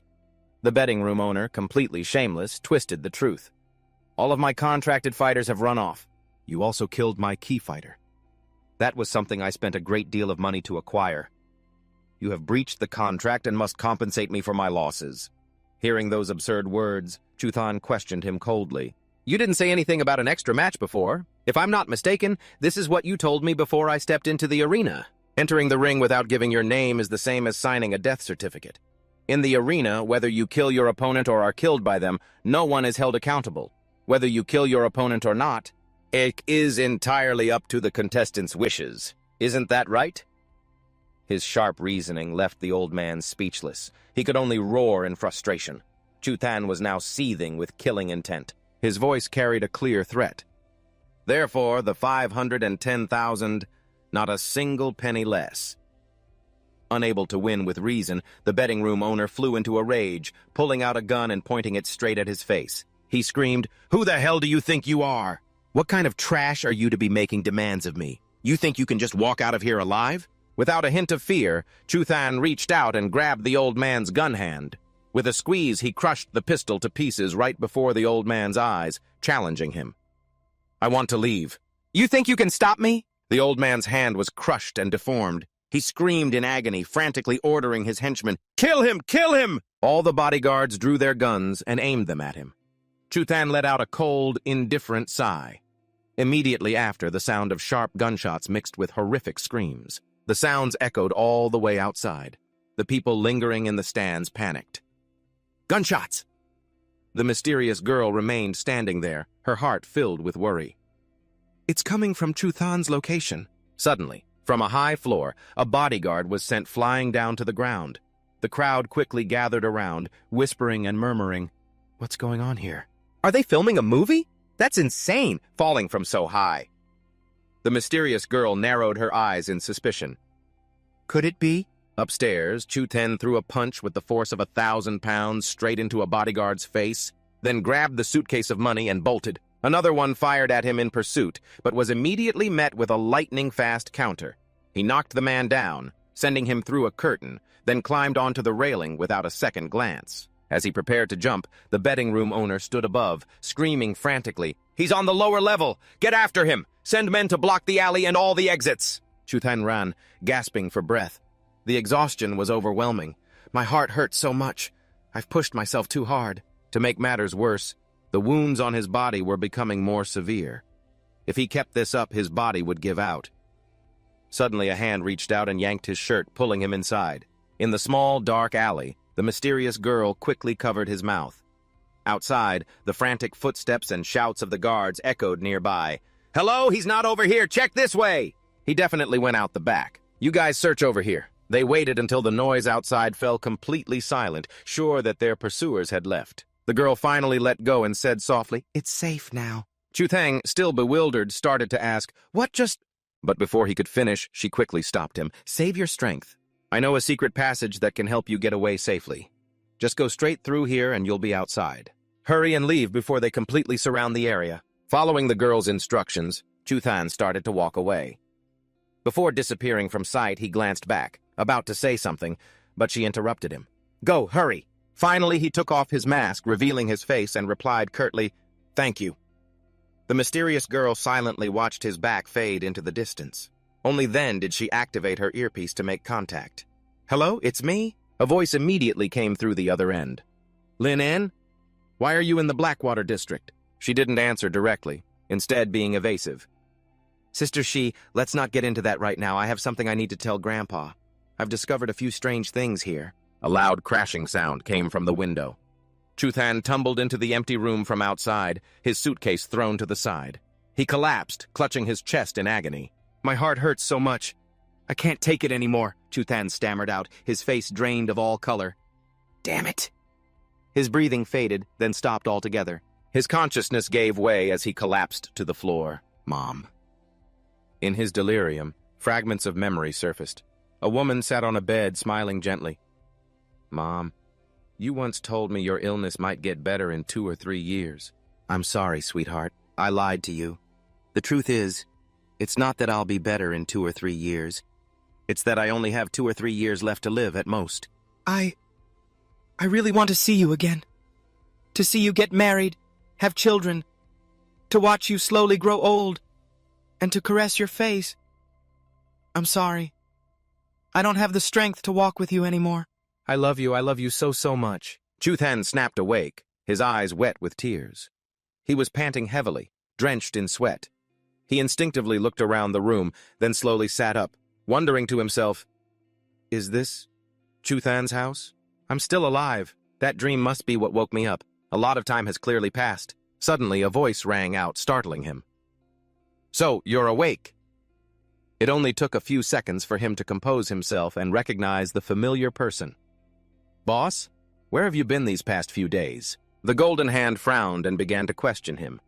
"I have plenty of things to do in other places. As for you, I just got back and found you passed out here for 2 whole days. You're in terrible shape. I thought you weren't going to make it. Care to explain? You mean, while I wasn't around, you snuck off to some place where you could get into a fight? And because you used too much force to take down a monster, it almost backfired on you? You idiot, I've told you before. Don't use my power carelessly. And you did it while I wasn't even here. What would you have done if you died?" Chuthan maintained an indifferent expression, calmly refuting the claim. "It wasn't careless. I had no other choice. You don't need to be so angry, boss, no." But the Golden Hand continued to ramble on, reminding him. "Did you think that I could save you even if you died? What were you thinking? Reviving you before took most of my strength. If you die again, I won't be able to save you. Having experienced life and death, you of all people should cherish this opportunity more." Upon hearing this, Chuthan lowered his head, his expression showing a hint of resentment. He hadn't expected his boss to say such things. But the boss is right. An opportunity this precious is hard to come by. I have to cherish it more. The old man praised him, then quickly changed the subject. "It's good that you know. Based on what you said, this creature that was both like and unlike a person, with sharp claws and the ability to breathe smoke. It doesn't sound like something that exists in this world." Chuthan propped his hands behind him, leaning back comfortably. "Who knows?" he replied. "In any case, from now on, I don't want to go to any more of those damn places." He let out a sigh, thinking to himself, "And then there was that girl I met in the Blackwater district. Whatever. I don't want to overthink it. I'll just focus on upgrading for now." Wait. Suddenly, he remembered something crucial. That's right, the prize money. The suitcase was opened, revealing it was filled to the brim with stacks of cash. Chuthan hugged the suitcase, moved to tears. "This is amazing! Thank goodness the money's still here." The Golden Hand appeared, looking disdainful. "Is this why you went to the arena?" He answered excitedly, "Boss, you don't understand. With this 500,000, I won't have to worry about my debt until at least the end of the exchange tournament. This way, I can focus completely on leveling up. Before I go back to school, I need to get this wound on my stomach taken care of. The minor scratches have healed on their own, but the one on my stomach still needs treatment at a hospital, and I still have to think about training, and then I have to stop by the bank to deposit the money. He suddenly felt like he had a lot on his plate. Yeah, a short while later, at the towering Tianlan hospital, the doctor lifted his shirt to examine the wound, then said, "It's nothing serious. Even though it was a piercing wound, it's healing quite well. Just be sure to keep it clean and try not to injure it again. To recover this quickly is not something a normal person can do. You're an inducer, aren't you?" "Yeah." Chuthan hesitated for a moment.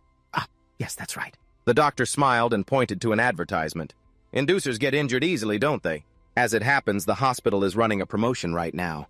If you sign up for a card, you can enjoy a lot of discounts in the future." "Yeah?" He refused flatly. "No, thank you. Just the regular medicine will be fine." The doctor chuckled, turning around to give instructions. "All right, then. I'll prescribe you a vial of specialized anti-inflammatory medicine. Just remember to use it on schedule." Chuthan held his head, thinking helplessly, "That's a relief. It's a good thing that monster's tongue wasn't poisonous." But just as he started to relax, his eyes began to feel a little itchy. "What's going on?" A moment later, the doctor handed him a box of medicine and said, "Here you are. You can pay on your way out." Chuthan stared in confusion at the medicine box, which was emitting a strange light. There was a light on his hand. He curiously asked again, "Doctor, excuse me, what is this light coming from the medicine vial?" The doctor answered nonchalantly, "Light? I don't see any light. This is just a specialized anti-inflammatory medicine for inducers, that's all." He held the glowing medicine vial. Chuthan thought to himself, "But I can see it very clearly. This isn't just my eyes playing tricks on me. Could it be that I'm the only one who can see this?" The doctor held up another advertisement, leaning in close. "Perhaps you're hallucinating from all the pressure? It's common for inducers to be under a lot of stress. As it happens, I have a psychological counseling session for inducers. If you sign up for a card now, you'll even get a discount." Chuthan glanced around and was stunned to realize that every vial of medicine on the shelves was glowing. Even the people around him were radiating a similar light. He began to walk, deep in thought. "I can see these lights everywhere. I even have it on my own body. Is it because I'm an inducer? The difference between a normal person and an inducer is whether or not they have enhancement energy. Could this be the light radiating from enhancement energy? If that's true, then this is a huge deal. The key to leveling up is the rate at which I absorb enhancement energy. If I can perceive it, leveling up will become much easier." Suddenly, he was startled. A young man surrounded by a blue aura. Dao whizzed past him. Chuthan glanced after him in awe. "This guy's enhancement energy is on another level." Yes. At that same moment, the young man also turned his head back. He looked puzzled. "Did someone just observe me? But there aren't supposed to be any powerhouses around here." A voice came through his earpiece. "What's the status? Have you reached the hospital yet? Don't forget our mission is to find the anomaly. Try not to get too sidetracked," he replied nonchalantly as he walked. "Relax. I rarely get to go on assignment, so I don't want to waste it. I plan on staying in this country for a while. It'll be a good chance to find our little princess and catch up a bit." The person on the other end chuckled softly, their voice coming through the comms device. "Good.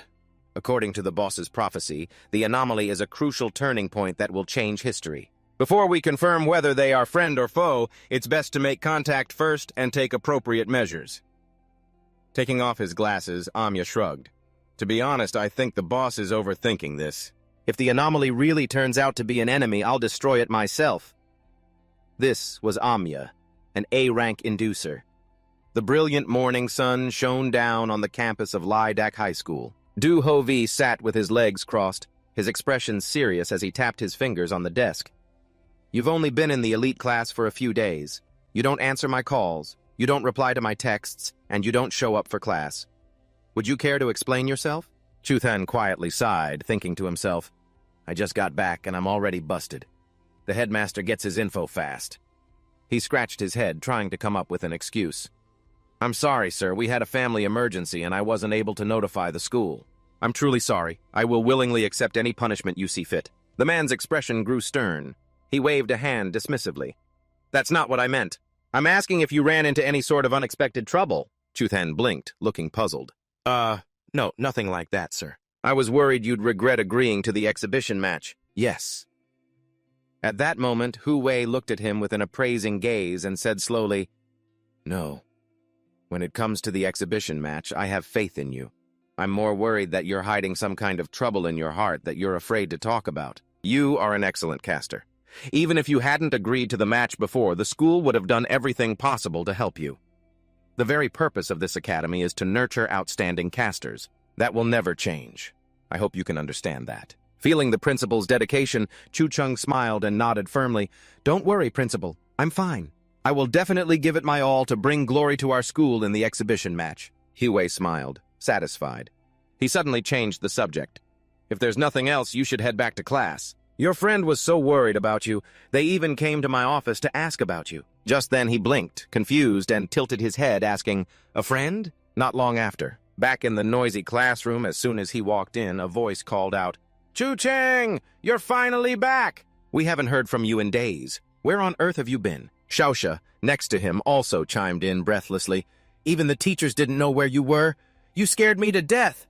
He gave a strained, flustered laugh and made an excuse. "Sorry. My family had some urgent business to attend to." Suddenly, Jia Shi clapped his hands as if remembering something. "Oh, right! That combat skill you were talking about. Xiaoxia and I managed to pool together 300,000 N. Just take it and use it for now. You can pay us back slowly later when you have the money." Chu Cheng was stunned, a warm feeling spreading through his chest. "I was just talking nonsense back then. I can't believe they took it so seriously." He raised his hand, pushed the card back, and refused with a smile. "I realized later that the combat skill wasn't worth that much money. I'm not planning to buy it anymore. But thanks, you guys." Holding the card, Jia Rui's eyes widened with regret. "Well, that's a real shame." "Don't worry, you'll find a better one." Just then, a voice called his name. "Chu Cheng, I heard. It seems like you're short on cash. I've saved up 50,000 yuan. I hope it's not too little." About what happened before, losing in the competition. "If there's anything I can do for you, just say the word." Chu Cheng broke out in a cold sweat, frantically waving his hands to explain, "No, you don't need to work like a slave for me. That's not necessary." Xiaoxia put her hands on her hips, glaring as she yelled, "Ma Wenhao! What are you doing meddling in our team's business and making such a fuss? Are you plotting something?" He waved his hands awkwardly, defending himself. "That's not it. I just wanted to say something to Chu Cheng. Before, I thought you only got into the advanced class through connections just to make your record look good. But then, Teacher Zhang told me about your situation. I lost, fair and square. You're the one who made me realize the gap between us, so I want to be your friend." That night, Xiaoxia leaned in close to his ear and whispered, "What he's saying isn't wrong. You really are the first person to ever beat him. Do you want to let him join?" Chu Cheng smiled helplessly, scratching his head. I don't have any objections." At that, Xiaoxia jutted her chin out in a gesture. "All right then, if you agree to be our fourth member, I guess we can accept you." Wenhao nodded cheerfully. "I don't care about ranks, or any of that." Jia Shi clapped his hands loudly and shouted with joy. "All right, to celebrate a new member joining the team. Little Ma, go get me a glass of water." His face fell, and he snorted in annoyance. "If anyone's getting water, it should be for Chu Cheng. You're the one who lost to me before." Xiaorui suddenly jumped up. "What? You're rebelling the second you joined the team?" Looking at the noisy scene in front of him, Chu Cheng smiled softly to himself. "They're all such good friends. I'm lucky to still be alive. Otherwise, I never would have met them." At a gym, Chu Cheng thought to himself as he strode on the treadmill, "The way casters level up is very simple. You just need your body to absorb essence. The more essence you absorb, the higher your level becomes. It's just like an experience bar in a game. High-intensity exercise can increase the body's absorption rate, which is why most caster students take PE classes. But the absorption rate problem is harder than I thought. I've tried wearing equipment that can increase training intensity, but my body's absorption rate is still very low. If the essence in the body isn't absorbed in time, it will gradually dissipate, which is such a waste. No wonder some people remain stuck at level 1 their whole lives. But at this rate, I definitely won't be able to reach level 4 before the competition. I have to find a way to increase my body's absorption rate." Suddenly, Jia Rui walked in with a cheerful expression and made a suggestion. "Training alone is a bit boring. Hey, Chu Cheng, let's spar, to change things up a bit." He stopped running and asked, confused, "Spar?" An idea immediately sparked in Chu Cheng's mind. That's right. Back then, it was because I had to fight my heart out against that monster that I accidentally forced myself to learn how to observe essence. Could it be? Thinking of this, Chu Cheng nodded and suggested, "About sparring. I have an idea, and I'd like to ask for everyone's help." At another training ground under the bright fluorescent lights, Xiaoxia swung her arm, throwing a punch full of momentum as she shouted, "Rising Dragon Fist!" On the other side, Jiarui also clenched his fist and roared, "Chain Combo Fist!" The two of them rushed in to attack. Standing in the middle of their encirclement, Chu Cheng nimbly dodged their blows, then spoke up. "Everyone's coordination is getting much better. We're almost done here. We've been at it for almost an hour. Let's take a little break. You've all worked hard." He leaned over with his hands on his knees, panting heavily as he complained, "I'm dead tired." Xiaoxia, wincing, wiped the sweat from her face and said, "When you said you wanted to fight 1-on-2 earlier, I thought you were kidding. I didn't expect you to be serious. At first, I couldn't even touch the hem of your shirt." Jiaxi forced a laugh and chimed in, "But this method is amazing. You don't have to worry about winning or losing. You can just focus completely on the fight. I was even able to pull off many moves just now that I'd never dared to try before." After sparring with the two of them, Chu Cheng turned to look to one side. "Wen Hao, you're next." He was cracking his knuckles, warming up, and said excitedly, "I can barely wait any longer." Looking at his friends drenched in sweat, he thought to himself, "Looks like I wasn't wrong. In all-out battles like this, everyone's absorption rate is much higher. They have a great foundation, so as long as their absorption rate increases, they should level up quickly. Now that the absorption rate is high, maybe I can try that method. To make them safe for ordinary people to drink, normal essence supplements are usually heavily diluted. If someone with a normal physique has a low essence absorption efficiency, then even drinking thousands of supplement vials won't be enough to level up once. However, from my observations, the essence borrowed through channeling power is 100 times more concentrated than those vials. At my current strength, if I directly absorb this amount of energy, it would definitely cause my body to explode and kill me. But if I can just control the flow of borrowed energy to a level I can absorb, I can turn that borrowed essence into permanent energy. It's worth a try for a quick level up. Borrow power!" Suddenly, a terrifying surge of power swelled up within Chu Cheng. He tried to control his breathing, horrified. "I had no idea. The amount of essence I can borrow is insane." Then again, it makes sense. After all, this is enough energy to let me level up 2 times in a row. Okay, slowly. Control the energy flow. Try to compress it to the smallest amount. Success! Now absorb. Flash! A brilliant orb of energy appeared in front of Chu Cheng's chest. He gritted his teeth, sweat pouring down his face. "I can't believe it. I only took a tiny amount and it's this powerful. And yet, in the blink of an eye, it's already filled my entire body. Damn it! I tried my best to control the flow, but I still absorbed too much. If this keeps up, my body is going to explode. I have no choice but to release it." A blinding flash of light exploded outwards, dazzling everyone. His 3 friends stumbled back in shock, shouting in disbelief, An earthquake? It's Chu Cheng. How did his essence suddenly get so powerful?" The golden hand suddenly appeared from the void, crying out in alarm, "What's going on? I sense a strange energy." You absorbed my essence?" Chu Cheng held out his own hand, his eyes shining brightly as he replied, "I tried controlling the amount of essence you gave me to a level I could absorb. Luckily, it actually worked." Its pupils contracted in utter shock. It muttered, "He absorbed my essence and didn't die? Could he truly be my fated one?" Chu Cheng blinked innocently at the golden hand. "What did you just say, boss?" It was startled and quickly covered up. "Nothing. It's good that you're still alive." Just then, Teacher Zhang rushed in from the doorway in a panic. "What was that?" "What happened in here? Is everyone okay?" Xiaoxia quickly explained, "We're fine. It was Chu Cheng." He quickly waved his hands, denying it. Jiaxi hurriedly jumped in to continue. "We had just finished sparring when suddenly Chu Cheng became like this." The teacher looked around in alarm, thinking, "Such a powerful essence overflow. Could that noise just now have been?" Teacher Zhang stammered, "Wen Hao, you kids, bring the scanner over here." "Level 3, am I seeing this right? This is the first person to reach level 3 in all these years at our school. I have to report this to the principal." Xiaoxia turned to him, so excited he was practically bouncing. "How on earth did you level up? Hurry and teach me." Chu Cheng scratched his nose and answered vaguely, "It was just from training like we were doing. You guys will all level up soon too." Inwardly, he smiled wryly. "I can't believe I caused such a huge scene." Next time, I should probably try this at home. Ba Jiashu stood there, stunned for a long moment before muttering, "No wonder. After we finished sparring, I felt so energized." Xiaoxia's eyes lit up like stars. "So if we just spar a lot, we can level up like you?" Hearing this, Wenhao immediately grabbed Jiashu by the shoulders, urging, "Don't rest. Let's go train. It's my turn." The whole training hall was suddenly filled with bickering. "Let me be on defense." "No way. I should go first." Chu Cheng stretched, feeling refreshed. He glanced over at the golden hand and teased, "You know, I just realized you didn't yell at me this time, boss." It let out a laugh that echoed in his mind. "I'm used to it. If it's just to level up quickly, I won't say anything anymore. After all, I need you to get stronger." Chu Cheng put his hands behind his head and smirked, stating confidently, "Don't worry, I still have a lot of the essence I just stored up left to use.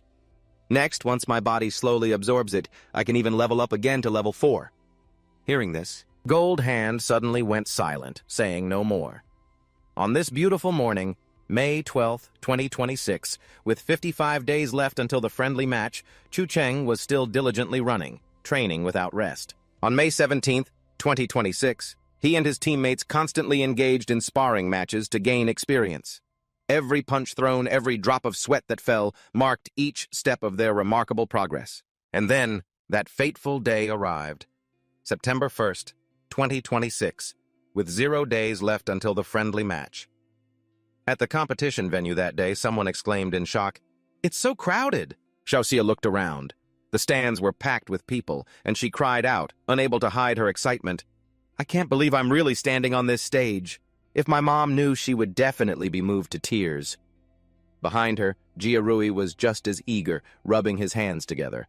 "I heard that this time. The number of students participating is way more than before." Ba Wenhao, walking closely beside Chu Cheng, nudged him with his elbow and asked quietly, "Chu Cheng, are you ready for the level 4 match?" The intensity of level 4 is a world of difference compared to level 3. It's a shame. If we had a little more time, maybe we could have fought together. Chu Cheng turned, smiled, and patted his shoulder, reassuring him, "Don't worry. Didn't the principal say just participating is enough? Whether I win or not can be decided later. If it gets dangerous, I can just forfeit the match." Wenhao clicked his tongue and turned away with a scowl. "The rest areas for level 3 and level 4 are separate. We have to part ways here." Ba Jiarui confidently thumped his chest, promising, "If we finish early, we'll come cheer for you."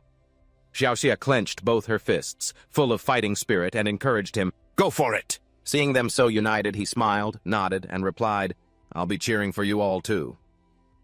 Then Chu Cheng stopped and quietly watched their departing figures. It's finally time. He took a deep breath and mumbled to himself, "Well then, I should get ready too." In another part of this venue, on the VIP stands, Hu Wei had his hands in his pockets, looked around, and remarked, "This is my first time in the VIP area." Teacher Zhang, standing beside him, nodded and added, "Well, our school only ever participated in the level 2 tournament before, so of course we never got this kind of treatment." Suddenly, from behind, Wang Mingyuan approached, spreading his arms and booming cheerfully, "Old Hu!" He turned around in surprise and called out, "Old Wang!" The newcomer patted Hu Wei's shoulder. It was the principal of Yunxiang Academy, Wang Mingyuan. He spoke up in praise, "Congratulations! I didn't expect you guys could actually train a level 3 and a level 4 student in such a short time." He gave a modest, polite laugh while shaking the other's hand. "Not at all. It was all the students' effort. I just did my best to meet their needs. It's a good thing you, Old Wang, informed me in time about the change in the competition format." A moment later, Mingyuan clasped his hands behind his back, looking down at the bustling arena and assessing the situation. This time, after reforming the competition format, the central authority plans to increase the subsidies for the winning schools. To receive this subsidy, the competition between the schools will surely be incredibly fierce. Hu Wei nodded in agreement. That's right. Just then, a jarring, sarcastic voice cut in from behind. "So that's what all the noise is about. It's because a few country bumpkins are here for the first time, huh?" Hu Wei furrowed his brow in annoyance and snapped back, "What did you say?" Mingyuan hurriedly pulled his sleeve to stop him. "Old Hu, calm down. They are all principals from schools that have won previous tournaments. It's best not to start a conflict with them." Hearing that, he glared and snorted coldly. "They used to win, that's all. The match hasn't even started. Who wins and who loses is still up in the air." The man across from them smirked mockingly, tilting his chin up. As expected, The more a dog thinks it's got bite, the louder it barks. Enjoy your last time here. If you don't memorize this view, you won't get another chance. He was the principal of Shiguang Academy, Li Kwa, the reigning champion from the last tournament. Hu Wei swung his arm in frustration and plopped down onto his seat. Seeing this, Teacher Zhang leaned in and whispered with concern, "Principal, this is our school's first time participating in such a high-level tournament. Will the kids be all right?" His expression suddenly turned serious as he turned and asked in return, "Xiao Zhang, what do you think of our students?" He stammered, stroking his chin, flustered. I think they are all very good, especially Chu Cheng. His talent is in no way inferior to the geniuses at the top academies, who rely on enhancers all day." Hu Wei's face eased slightly as he nodded. "Then that's right.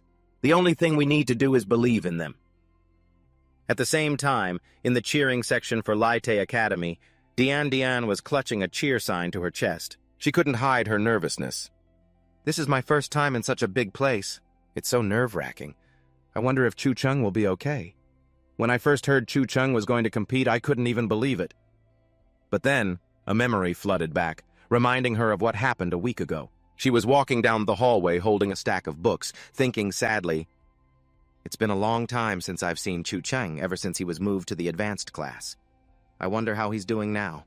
But now, he's the school's big star, even representing us in the Level 4 tournament. He definitely wouldn't bother talking to someone like me from the regular class. But while she was lost in her thoughts, Dian carelessly tripped on the stairs.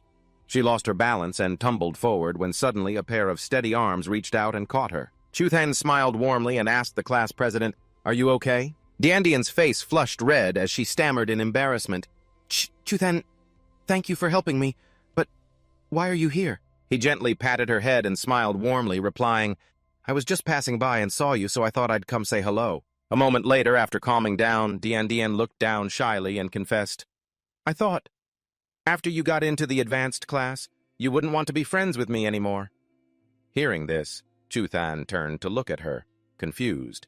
"What are you talking about? Friends are friends. Why would that change just because our statuses are a little different?" Remembering this, Dian's heart warmed.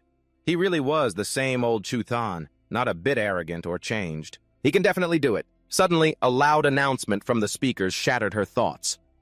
"Will the contestants from all schools please come to the stage?" The crowd around them immediately erupted in a buzz of excited chatter. "Look, it's Chuthan. It's really him." Watching the young man's figure confidently step out into the brightly lit arena below, Dian whispered softly, "He's on." The charismatic voice of a male MC echoed through the stadium. "Distinguished guests, dear teachers and fellow students, welcome to the venue for this year's Outer Zone Inter-District Exchange Tournament. This competition will be hosted by myself and my partner, Lily." As soon as they heard the name, everyone in the stands gasped in amazement before erupting into wild cheers. "Lillian? The most popular idol right now? She's really here to host the competition? She's so cute, even without her idol costume." Facing the crowd's wild enthusiasm, Lily raised a finger to her lips in a shush gesture. With a sweet smile, she gently reminded them, "Today, I'm not idle Lily, I'm hard-working Lily. The contestants are the real stars today." As the cheers subsided, she continued in her clear voice, "Next, allow me to explain the rules of the competition. A total of 12 academies are participating in this competition. Each academy has sent 4 representatives. The Level 4 group has 16 contestants, and the Level 3 group has 32 contestants. However, this arena is only for the Level 4 contestants. If you wish to watch the Level 3 group, please follow the signs to the other competition hall." The giant LED screen overhead began displaying scoreboards and tournament brackets as she continued her clear explanation. The results from both the Level 3 and Level 4 groups will be converted into final points. The rankings will be determined by these scores. The general rule for this competition is that each match will feature 2 contestants. The winner will advance to the next round, where they will face off against other winners. This will continue until we have a final champion. Also, to ensure contestants can fight with all their might, matches will be limited to half an hour, unlike the unlimited time in previous years. A match ends when one side is unable to fight or voluntarily surrenders. She blinked playfully, throwing her arms up enthusiastically. "I hope everyone can show us their true abilities. And while the rules are stricter this time, there's no need to worry. Everyone, look over here." The crowd immediately followed her gesture, and a collective gasp of astonishment went through them. "Whoa, Is that really Grandmaster Bai Yue? I've only ever seen him on TV. I can't believe I'm seeing him in person. The man who had appeared was none other than Bai Yue, the S-Rank exorcist. Suddenly, he made a gentle gesture into the air. Instantly, the ground beneath them began to shake violently.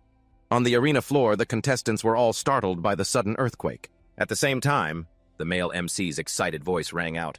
That's the Grandmaster for you, shaking the heavens and the earth with a single move. As you can all see, this is a special arena that the Grandmaster has prepared just for this competition. The arena is equipped with a shield that the Grandmaster created himself, so the audience doesn't need to worry about being affected by any shockwaves. If the arena gets damaged during a match, the Grandmaster will repair it instantly. So, all contestants can rest assured and fight with everything they've got. Finally, you must carry the orb in front of you at all times during the competition. It not only confirms your identity, but can also protect you in moments of life or death. After hearing the explanation, the contestants looked at each other, whispering excitedly. He changed the whole landscape with just a wave of his hand. So this is the power of an S-Rank? You really have to see it for yourself to understand how incredible it is. Even Chu Than silently acknowledged this formidable power. They always say S-Rank power is godlike. I just didn't realize it was this incredible. But this guy, he doesn't seem bothered in the slightest. It almost makes my own tension melt away. Up on the command platform, Lillian eagerly announced, "The result of each match will be announced directly on your orbs. So everyone listen up. The All-Zone Exorcist Exchange Tournament officially begins. The first match of the round of 16. Shingan Academy's Yu Wanglu versus Lanji Academy's Yu Xiaoran." The male MC commentated rapidly, his eyes glued to the action. The match was incredibly fierce from the get-go. Contestant Xiaoran unleashed a spectacular ultimate move like a heavy cannon to end the fight in a mere 17 minutes. Now let's begin the second match. In a luxurious VIP room, Hu Wei sipped his tea and watched the match, nodding slightly. Quite a surprise. I never expected the organizers to get an S-Rank Grandmaster to help out this year. Looks like this year's competition is really intense. Wang Mingyuan, standing nearby with his hands clasped behind his back, began to explain, the gap between Level 4 and Level 3 is already huge, partly because a Level 4 can fully utilize the effectiveness of combat skills. Not to mention, these major academies are very wealthy, so it's no problem for them to splurge on C-rank combat skills. They rely on their abundant funding to freely provide their students with the best combat skills and medicine. That's how they've been able to secure the top spot so many times. No wonder they look so calm and composed. As soon as he finished speaking, two other men approached Principal Lee, fawning over him. We're counting on your guidance again this year. Please ask your school to go easy on us. Ignoring their sweet talk, Wang Mingyuan stroked his chin, looking amused. But things will be different this time. At the same time, the male MC's voice rang out again. The fifth match. Contestant Lan Shen of Yunhu Domain, facing contestant Li Zhe of Xi'an Domain. This is another dramatic showdown. Contestant Lan Shen is using her graceful, ghost-like movement technique to evade the fierce attacks of her opponent. It's as if she's toying with him, having him right in the palm of her hand. But you can't injure your opponent just by dodging. What method will contestant Lan Shen use to secure the victory? On the stage, Lan Shen stared coldly at her opponent and declared in a low voice, "The warm-up is about over." Immediately, ethereal purple streams of light shot out, binding Li Zhe's limbs. The male MC exclaimed in awe, "Is that a special ability-type combat skill?" Lan Shen is the first contestant in the history of the B-class, E-rank exams to wield a special ability-type skill. Meanwhile, Li Zhe gritted his teeth, struggling with all his might, but in the end he was completely bound and helpless. He cursed under his breath in frustration, "Damn it, I can't break free." Seeing this, the MC commented, "Judging by contestant Li Zhe's reaction, this ability is truly a massive threat." Just as he finished speaking, Lan Shen lunged forward like a bolt of lightning. She coldly tossed out a phrase, "Please step aside." Instantly, the MC announced loudly, "Using a combat skill to bind the opponent before finishing them off, Lan Shen's battle strategy is truly versatile." The match only took a mere 5 minutes. The crowd in the stands started buzzing. Is that magic? Controlling the opponent and then attacking at will. That's practically unbeatable. The MC immediately shouted into the microphone, "The audience's reaction is electric. The race for this year's championship." Are we about to witness a spectacular upset? But in the VIP room, Hu Wei was dumbfounded. I can't believe it's a special ability type. This is an extremely rare ability that only domain users of D rank or higher have a chance of awakening. Seeing his stunned reaction, Wang Mingyuan smirked smugly. That's right. This child is a rare case of early awakening. You could say she's 1 in 10,000. Hearing this, Yu, who was standing nearby, frowned in annoyance. It's just an early potential awakening, isn't it? What's the big deal? Oh, really? Hearing that, Wang Mingyuan retorted sarcastically, If you think so little of it, then why did you, Principal Wu, spend a fortune trying to poach our Lan Shen?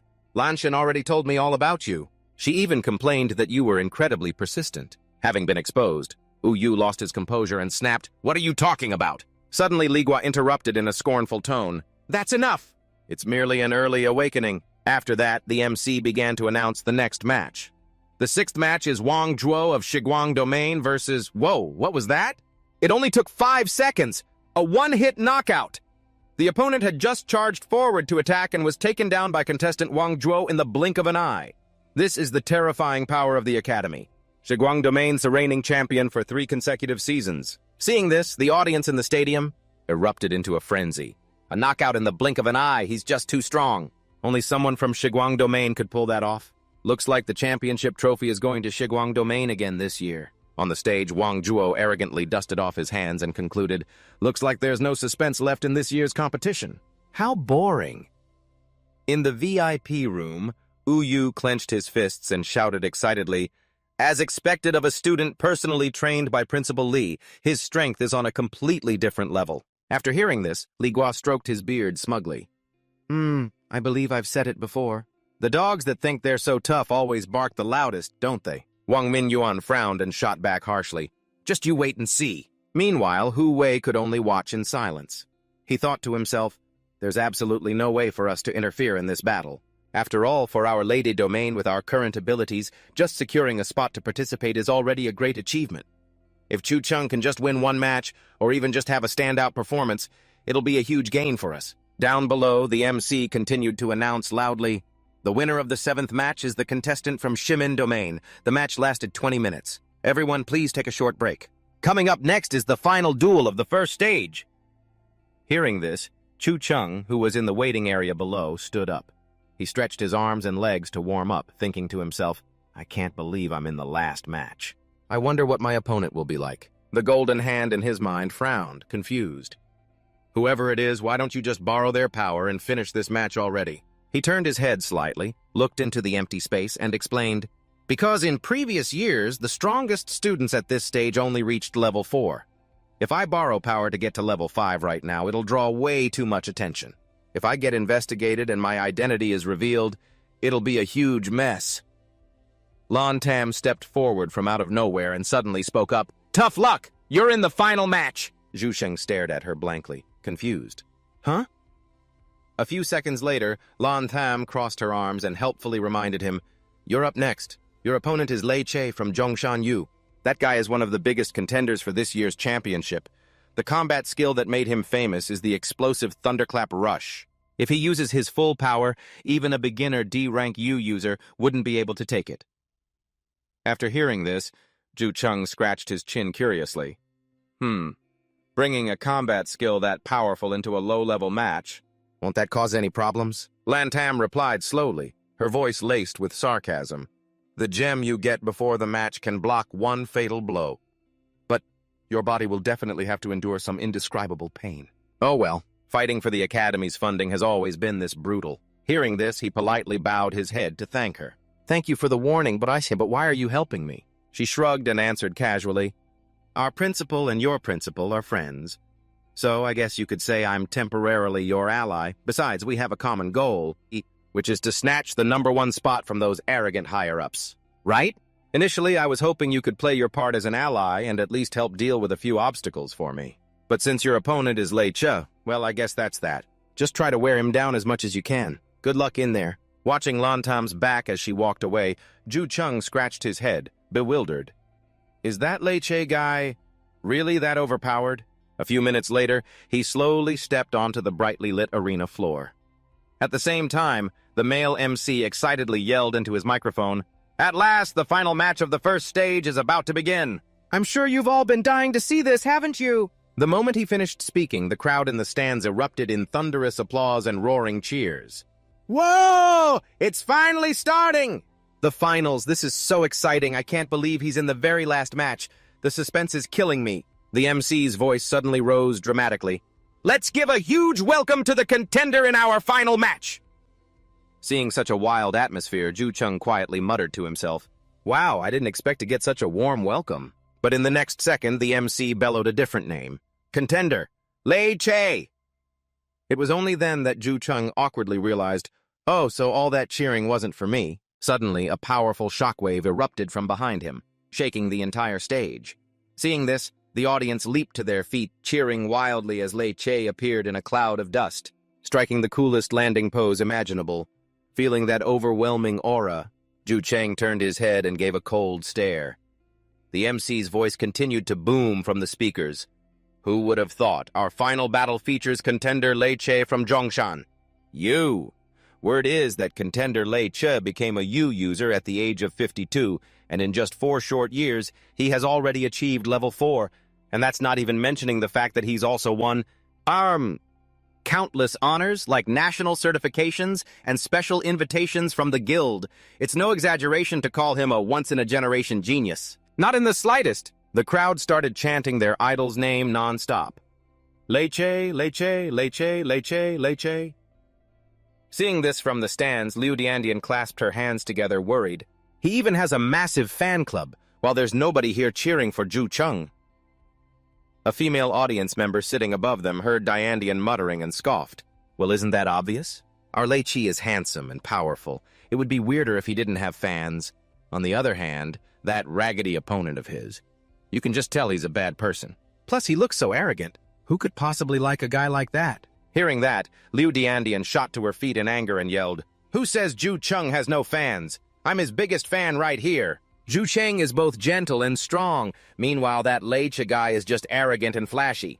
You can tell just from that he's the one with the terrible personality. At that, the other girl got furious, pointing and yelling, What? How dare you speak ill of our beloved Lei Che? Not backing down, Liu Diandian shot back, You were the one who judged Ju Chung on his looks first. The two girls glared daggers at each other as if they were sworn enemies. Then, they both started screaming at the top of their lungs, fiercely cheering for their own idols. Go, Lei Che! Go, Ju Cheng! Go, Lei Che! Go, Ju Cheng! 2 male students sitting nearby saw this happen. They quickly scooted away, whispering to each other in shock.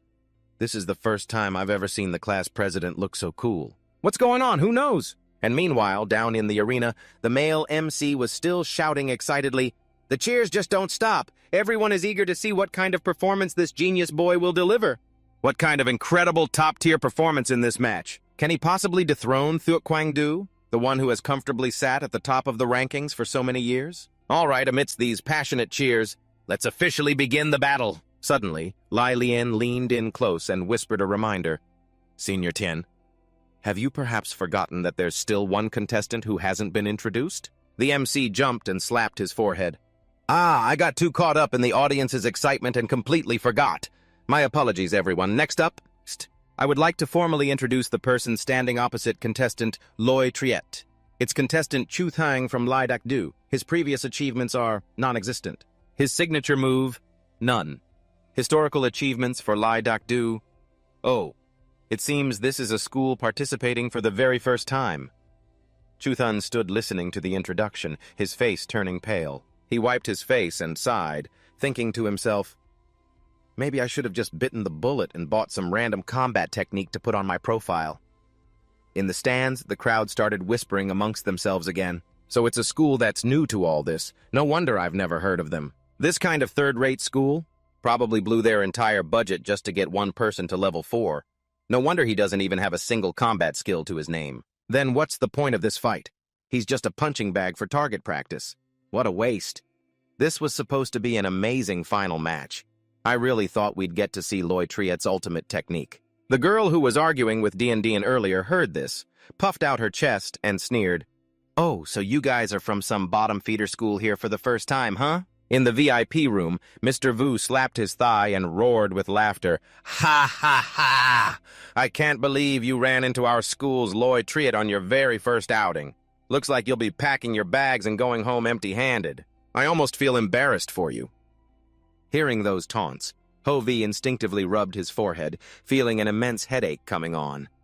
Vung Min Vin, standing beside him, patted old Ho's shoulder in encouragement. "Don't mind him. Every school has a clumsy first time." Down in the arena, Loi Triet was scratching his neck, sighing with feigned regret. "You're Chu Thun, right? I heard this is your school's first time in the exchange tournament, right? It must have taken so much effort just to drag yourself to level 4, only to run into a brick wall like me in the very first match. Such terrible luck for you. But you have to understand, a genius carries the expectations of many people. There are many things that are out of my hands." As much as I sympathize with your situation, I can't just hold back and let victory slip through my fingers. Chu Thang calmly crossed his arms, rejecting the pity. "That's not necessary. Let's just fight normally with our full strength." The moment he finished speaking, Loi Triet used a footwork technique, moving like a gust of wind. In an instant, he was right next to Chu Thun. Loi Triet tapped him lightly on the shoulder and smirked. "All right, how about this? I'll start by using just 1/10 of my power. We'll just call it a warm-up. If you can actually manage to trade a few blows back and forth, then at least it'll be considered a respectable defeat. You should seize this golden opportunity, got it?" "Oh." Chu Thung slapped his hand away and flatly refused. "No. I said we fight normally." Seeing things happen so quickly, the male MC eagerly announced, "Oh, what just happened?" In the blink of an eye, contestant Loi Triet appeared right beside Chu Thun, and then just as quickly put distance between them again. Could it be that he can no longer restrain the urge to settle this match? Well then, without making all of you wait any longer, I hereby declare the final match of the first round. Begin! The moment the signal was given, Loi Triet charged forward like a bolt of lightning. He threw a powerful punch straight at his opponent's face, while at the same time, his eerie movement technique created 2 other illusions, trapping Chu Thun from multiple sides. But the MC didn't miss a single dramatic second. He quickly roared out his commentary. "Oh my heavens, what kind of special combat technique is this? Contestant Loi Triet has suddenly split into 3 people, and even more illusions. It's as if an entire army of clones is attacking at the same time. Could all of these be after-images created by his extreme speed? In his very first match, contestant Loi Triet is already showing us such terrifying skill. It looks like this year's championship battle is going to be an absolute spectacle." Lantam stood in the stands with her arms crossed, observing the fight and muttering to herself, "Tisk, this Loi Triet guy really is a tough nut to crack." In another corner of the stands, Vung Chak Ha also narrowed his eyes, watching the match in silence. But at that same moment, in the VIP room, Ovu stroked his chin, smugly making a silent assessment. "Loi Triet's true strength doesn't stop at this level. I had to put in a great deal of effort to recruit a prodigious talent like him. At his current power level, I'm afraid no one can be considered his worthy opponent." Down in the arena, Loi Triet continued to move constantly, creating afterimages, all while smugly taunting, "Why are you just standing there frozen like a statue? You mean you can't even keep up with 1/10 of my warm-up speed? Well, I guess that makes sense. After all, only geniuses like Wang Zhuo are worthy of being my opponent. It must be tough for a novice like you. Well then, farewell." But just as Lei Che was about to deliver the finishing blow, Chu Cheng suddenly spoke, his voice steady without a hint of a ripple. "Done dancing?" Hearing this, Lei Che froze, his eyes widening in disbelief. "Huh?" But that was the only opening he needed. Chu Cheng suddenly shot out his fist, landing a devastating blow right in the middle of his face. In the commentary booth, Lillian and the male MC's jaws dropped, stunned into silence. In the stands, Lan Shen jumped in shock, dropping her whole bag of popcorn. Wang Zhuoxia also had to lean forward to seriously observe the situation from the audience seats. Liu Diandian and the girl in green, who had been arguing fiercely just moments ago, both stared with wide, horrified eyes. The arrogant Lei Che took the full force of the wind-splitting punch, losing a few front teeth as he collapsed to the floor, knocked out cold on the spot. The male MC, stunned, grabbed his microphone and stammered into it. What just happened?" In the blink of an eye, contestant Chu Cheng threw what seemed to be a simple punch, yet it completely neutralized all of Lei Che's flashy moves, and with contestant Lei Che's superhuman speed, dodging such a simple counterattack should have been easy. So, was it because he underestimated his opponent and got careless? Or was he truly unable to dodge it? From the fan section in the stands, a crowd of outraged schoolgirls stood up, shouting accusations. How dare he punch Lei Che right in the face?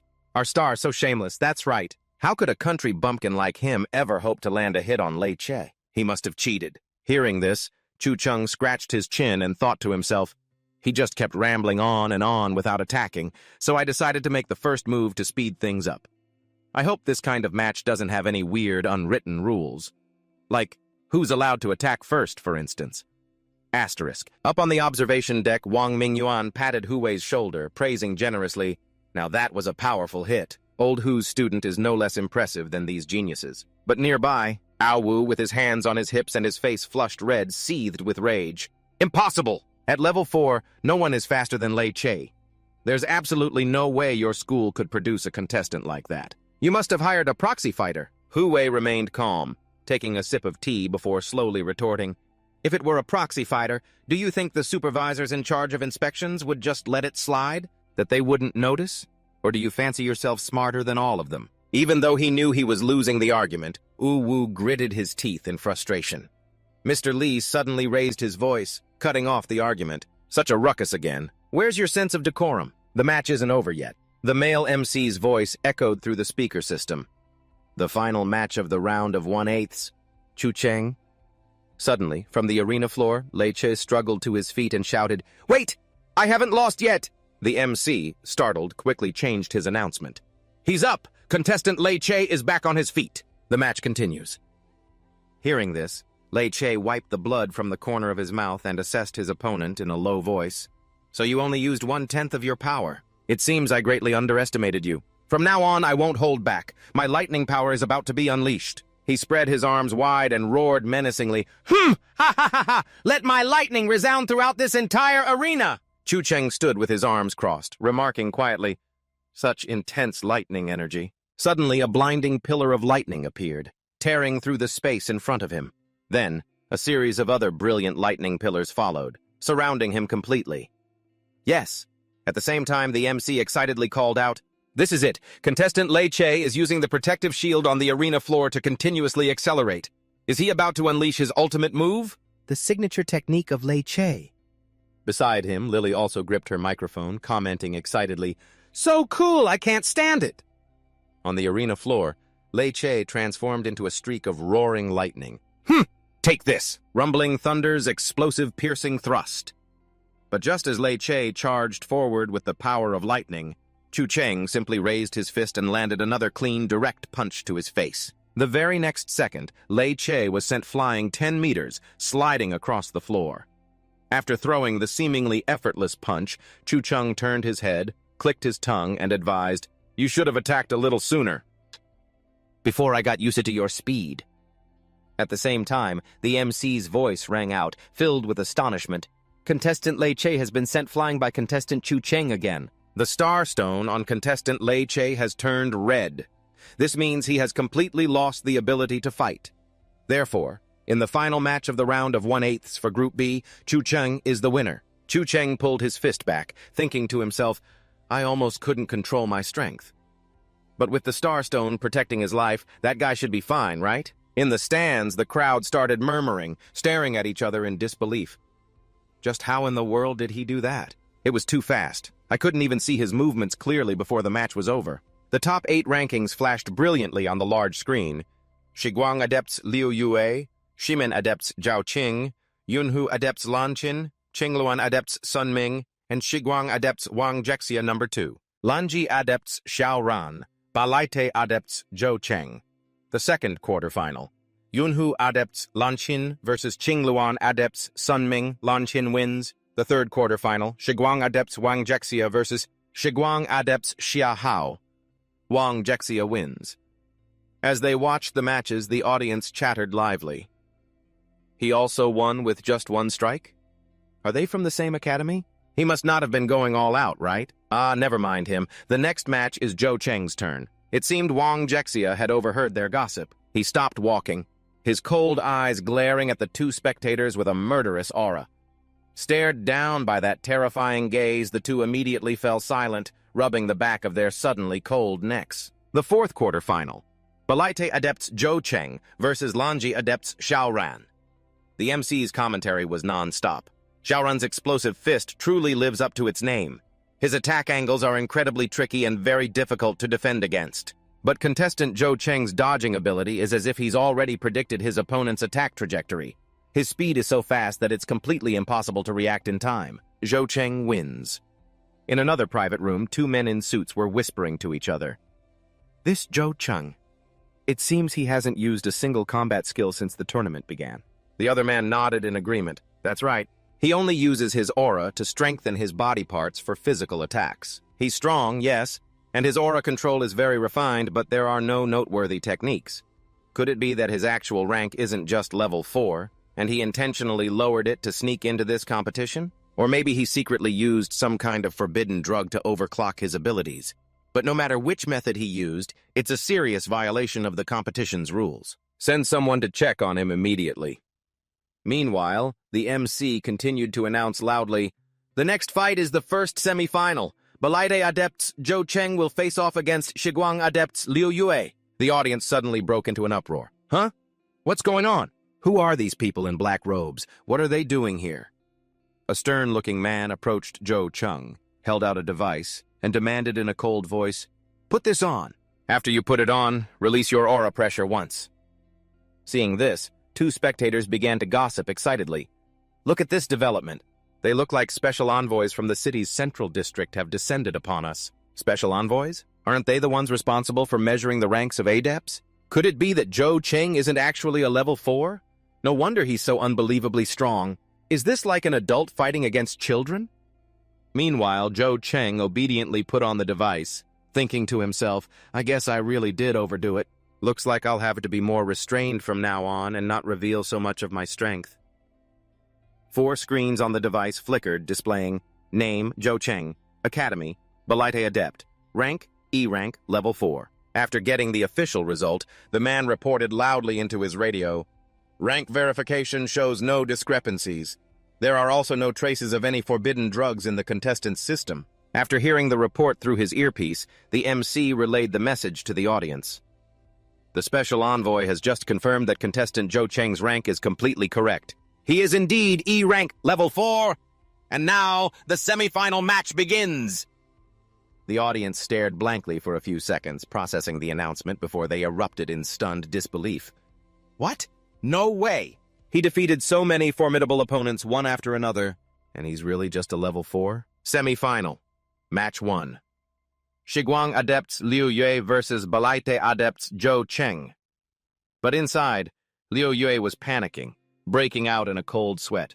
Is this kid really that strong? The very next second, the MC frantically announced, "What is this? It's another one-hit finish. Shiguang Adepts Liu Yue is defeated. It's beyond imagination. Contestant Zhou Cheng has won once again.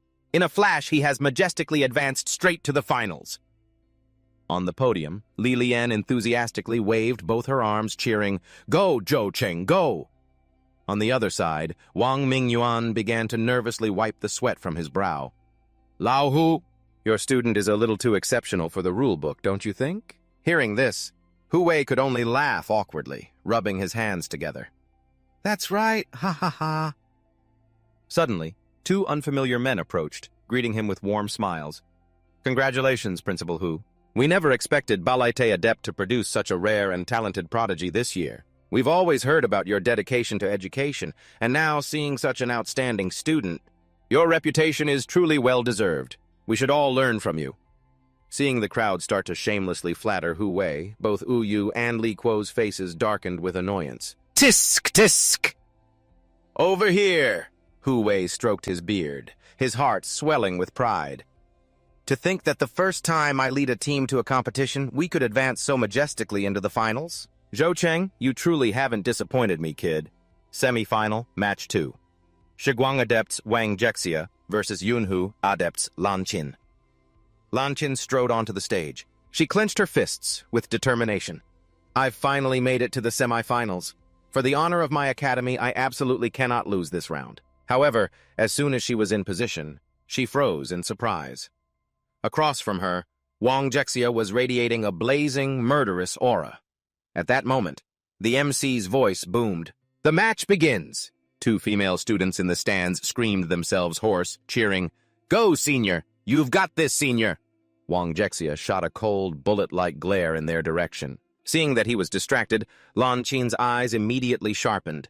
She thought to herself, seizing the moment, "This is my chance!" With that thought, she immediately stomped on the floor and lunged straight toward Wang Jexia. Unleashing her flowing cloud hand technique, she struck him with a powerful palm strike.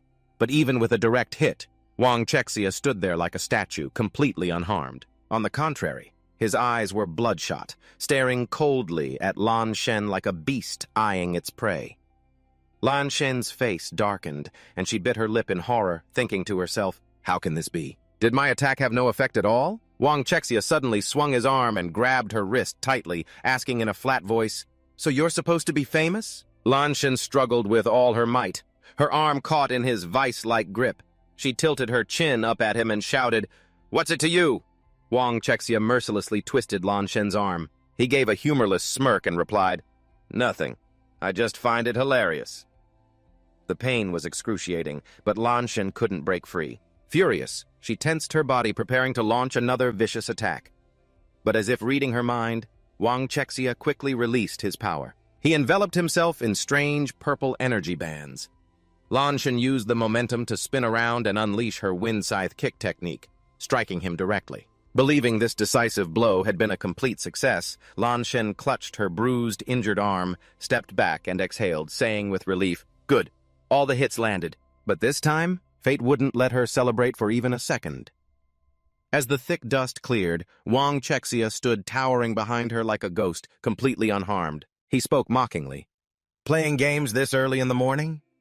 Lan Shen jumped in shock, thinking frantically, "Since when was he—" She spun around in alarm, only to be ruthlessly attacked by Wang Jexia's raging blood technique. With a single punch that carried the force of 1,000 pounds, he sent Lan Shen flying 10 meters away. She skidded across the ground. Wang Jexia slowly sauntered over to where Lan Shen lay gasping for breath. At that moment, the excited chatter from the stands grew louder. "They're both so skilled! This semi-final is on another level!" The arena is completely torn up, but Wang Jexia is untouched. He's a monster in human form. The two female students who were cheering for Lan Shen earlier started to panic. One covered her face, unable to watch the brutal scene, while the other could only call out her senior's name with tears welling in her eyes. In the VIP stands, Wang Mingyuan was also restless, clenching his fists and quietly encouraging, "Hang in there, Lan Shen."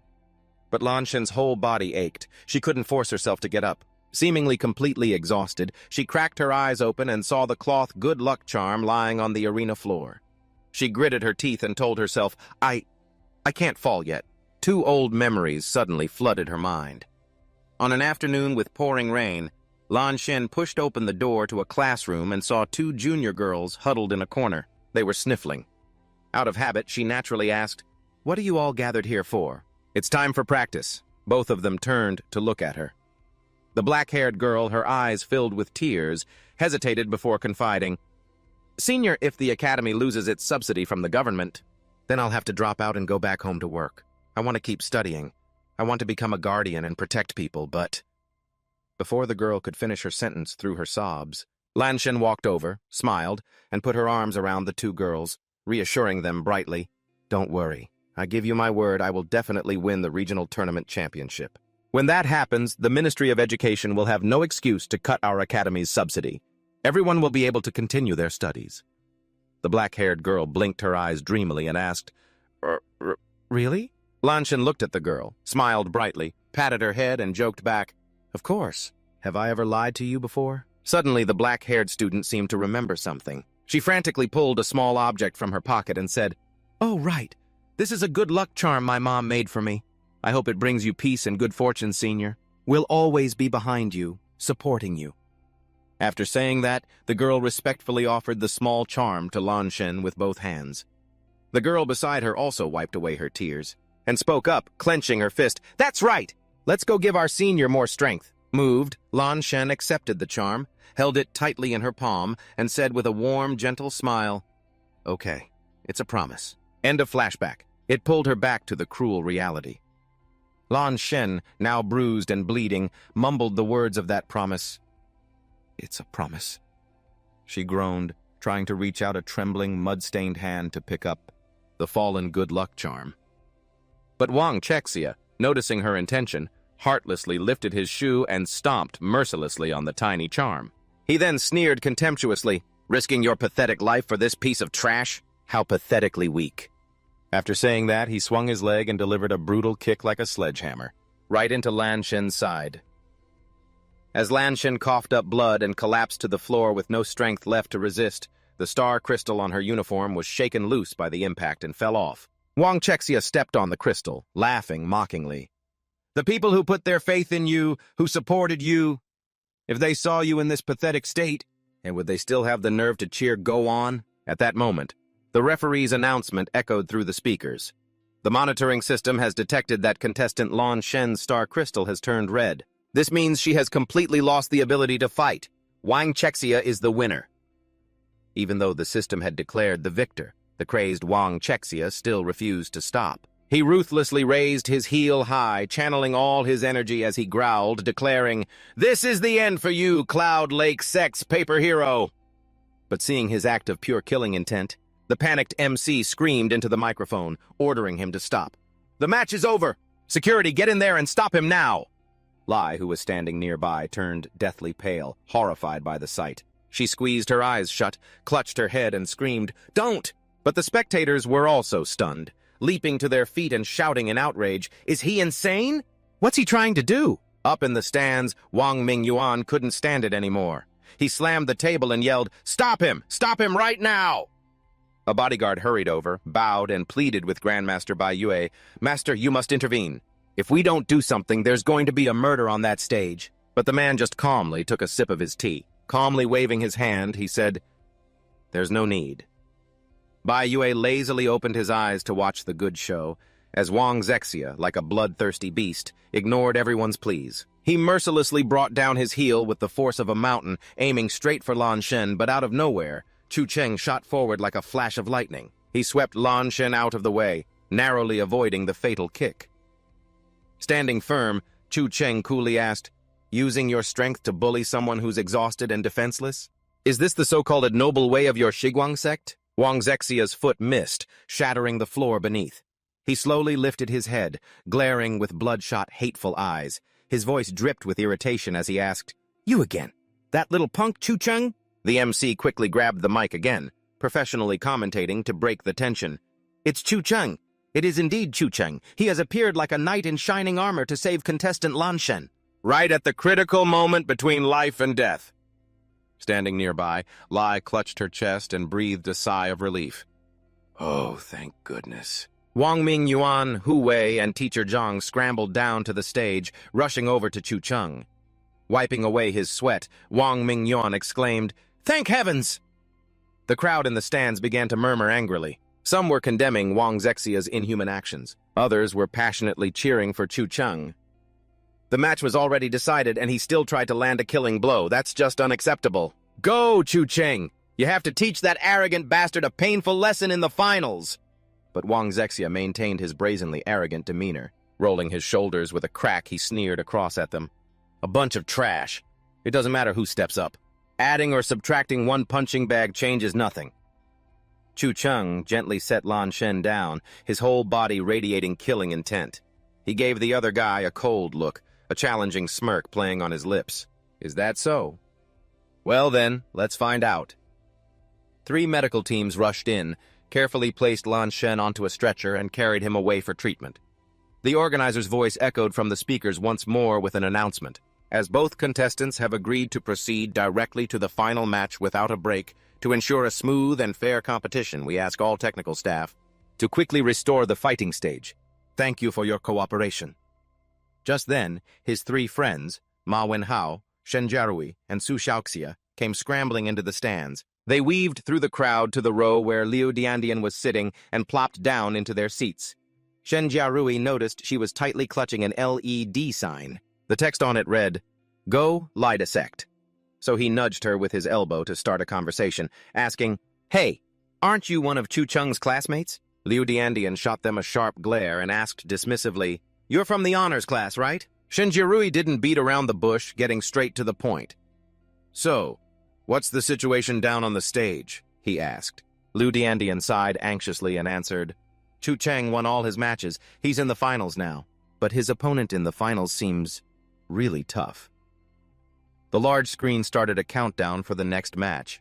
Down below, a worried Wang Mingyuan turned to advise Hu Wei. I can't believe the organizers are letting a bloodthirsty lunatic like that keep competing.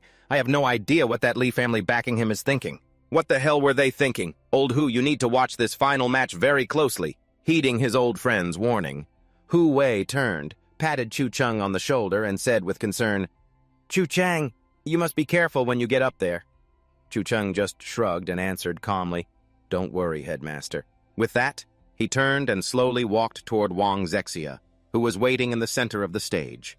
Wang Zexia stood with his arms crossed, chin tilted up, smugly rambling, With your lowly background and the pathetic resources of that dilapidated academy of yours, surely you're not delusional enough to think you have a chance of winning? Let me tell you, this fight was already over from the start. Before he could finish his arrogant tirade, Chu Chang nonchalantly cleaned out his ear and cut him off sharply. You sure talk a lot. Are we going to fight or not? Seeing his opponent's blatant disrespect, Wang Zexia flew into a rage. His eyes blazed crimson again as he glared, looking like he wanted to eat Chu Chang alive. Once the two fighters had taken their positions, the announcer's powerful voice boomed from the speakers once more. Everything is ready. I hereby formally announce the final match for the championship cup begins now.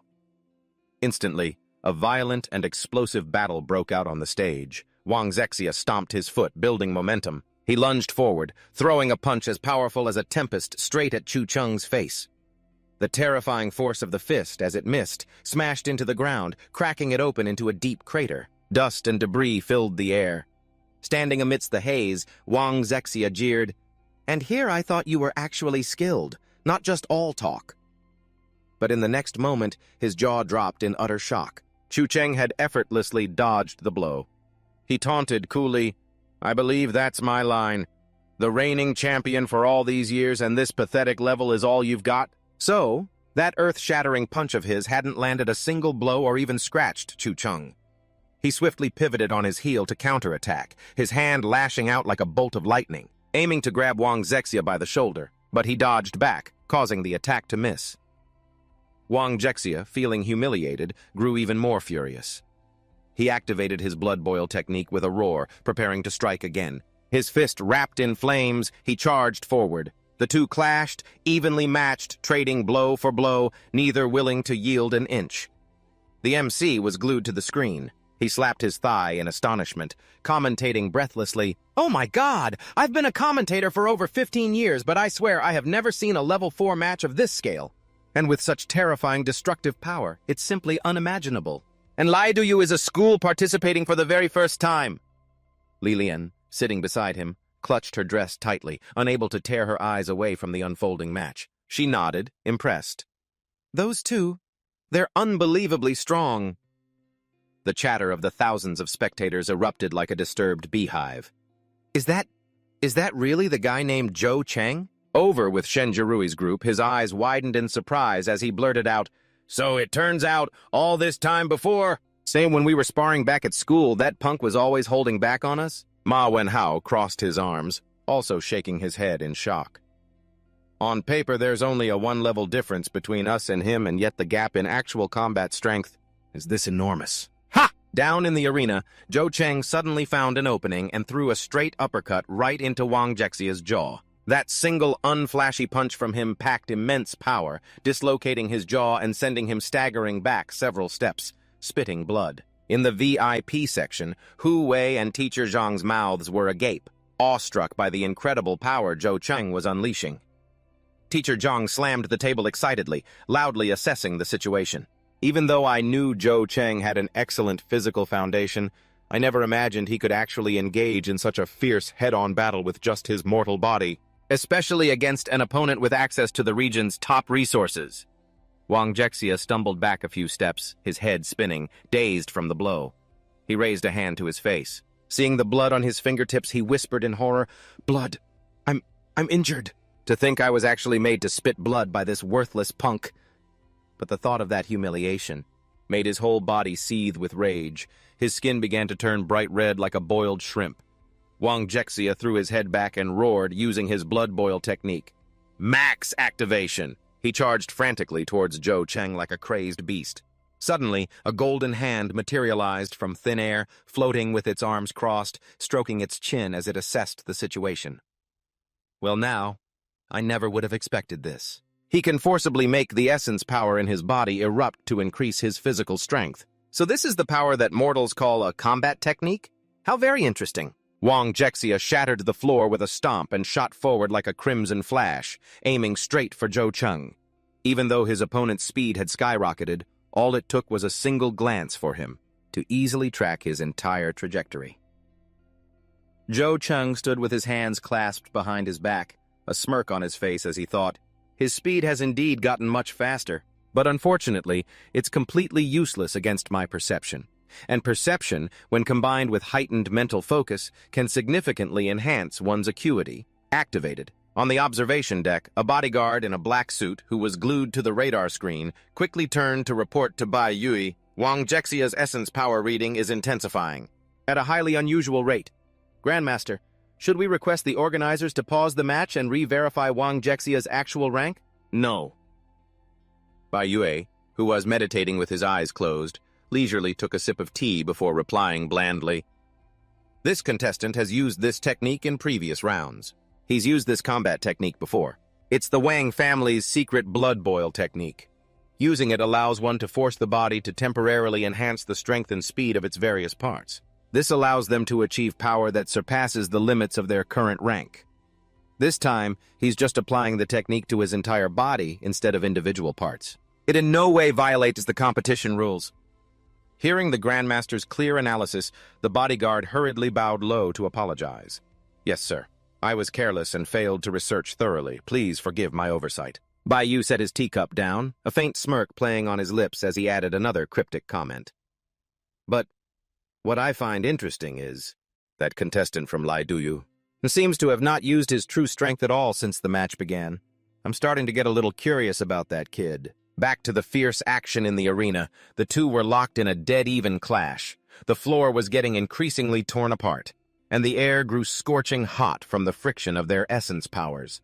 The murmuring among the thousands of spectators rose once more. Just what on earth is the limit of his power? They're moving too fast. My naked eye can't follow their movements anymore. In the audience, Shenjirui watched with wide eyes, not daring to blink even once. He gripped the railing tightly, shouting, "Zhou Cheng is being forced onto the defensive!" Ma Wenhao, standing beside him with a sharper gaze, shook his head in disbelief and patted his friend's shoulder. No, that's not right. Look closer. He's completely leading the trajectory of Wang Jexia's attacks. In the ring, Wang Jexia furiously threw a savage, flaming punch straight at Zhou Cheng's face. Zhou Cheng simply tilted his head slightly, easily dodging the incredibly powerful blow by a hair's breadth. He glanced coldly at Wang Jexia's twisted expression. Then he spun and delivered a precise, sweeping kick straight into his opponent's ribs. Struck by the heavy blow, Wang Jexia staggered back, losing his balance and hastily digging his heels into the ground. Carving two long gouges in the floor, he released all of his essence power to fight against the force. He gritted his teeth so hard they bled, his face contorting as veins and blood vessels bulged. He stubbornly tilted his head back and yelled, "At our level, you're the first one who's ever pushed me this far. But mark my words, I'm the strongest one here." As soon as he spoke, Wang Zexia's entire body erupted like a ticking time bomb, engulfed in a blazing red power. Yet Chu Cheng, standing opposite him, showed not a single shred of fear. He calmly dusted off his shoulder, raised an eyebrow, and asked, "Oh, is that all you've got?" Just then, the aura around Chu Cheng suddenly shifted. A bone-chilling killing intent radiated from his entire body, and his razor-sharp eyes shot out an intimidating glare. The mechanical system voice in his head chimed in. Report. Power borrowing activated. Remaining uses, unlimited.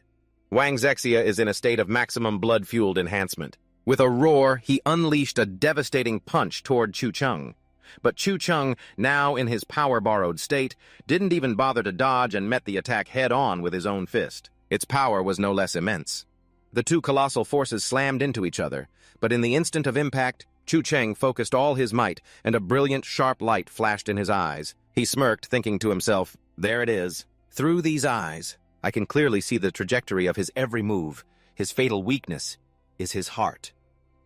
Having pinpointed the target, Chu Cheng slipped past the attack and drove a punch like a sledgehammer straight into Wang Zexia's chest. Wang Zexia, taking the full force of the fatal blow, he screamed in agony, spraying fresh blood.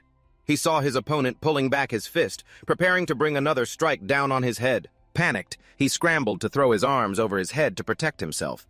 Although he defended in time, the aftershock from the previous punch still left him stunned and dizzy. Wang Zexia, clutching his chest, he staggered, a desperate thought racing through his mind. How can this be? His speed and strength are still increasing. Wang Zexia. The pain was so great that tears streamed involuntarily down his face. He refused to accept this cruel reality. He kept muttering like someone in a trance. Impossible. Absolutely impossible. I'm the genius! I'm the strongest! With that, in a final, desperate effort, he roared in anger again, unleashing all of his remaining aura. His eyes were now blood-red, completely devoid of reason and calm. Seeing this, Chu Cheng remained unmoved, only slowly clenching his fist until it cracked. His flat voice rang out like a death god's sentence. This little farce should be over now. His piercing words were like adding fuel to the fire, successfully provoking Wang Zexia and causing him to lose even more control. Enraged, he poured all of his life force into a final punch aimed right at him. He screamed maniacally, "You're asking to die!" The two fists, carrying all of their power, collided head-on, creating a massive, deafening explosion. A world-shaking impact erupted at the epicenter. The shock wave radiated outwards, causing the alloy surface of the arena to crack open and deform severely. The blinding explosion forced everyone in the stands to cover their eyes. Blinded by the glare, Hu Wei couldn't see the situation below through the screen of smoke and dust. She gripped her seat anxiously and turned to Teacher Zhang next to her. What's the situation? Who won? The thick cloud of smoke and dust slowly began to dissipate. The figure of Wang Zexia loomed into view, standing tall. The MC's voice hastily boomed over the loudspeaker. It's contestant Wang Zexia.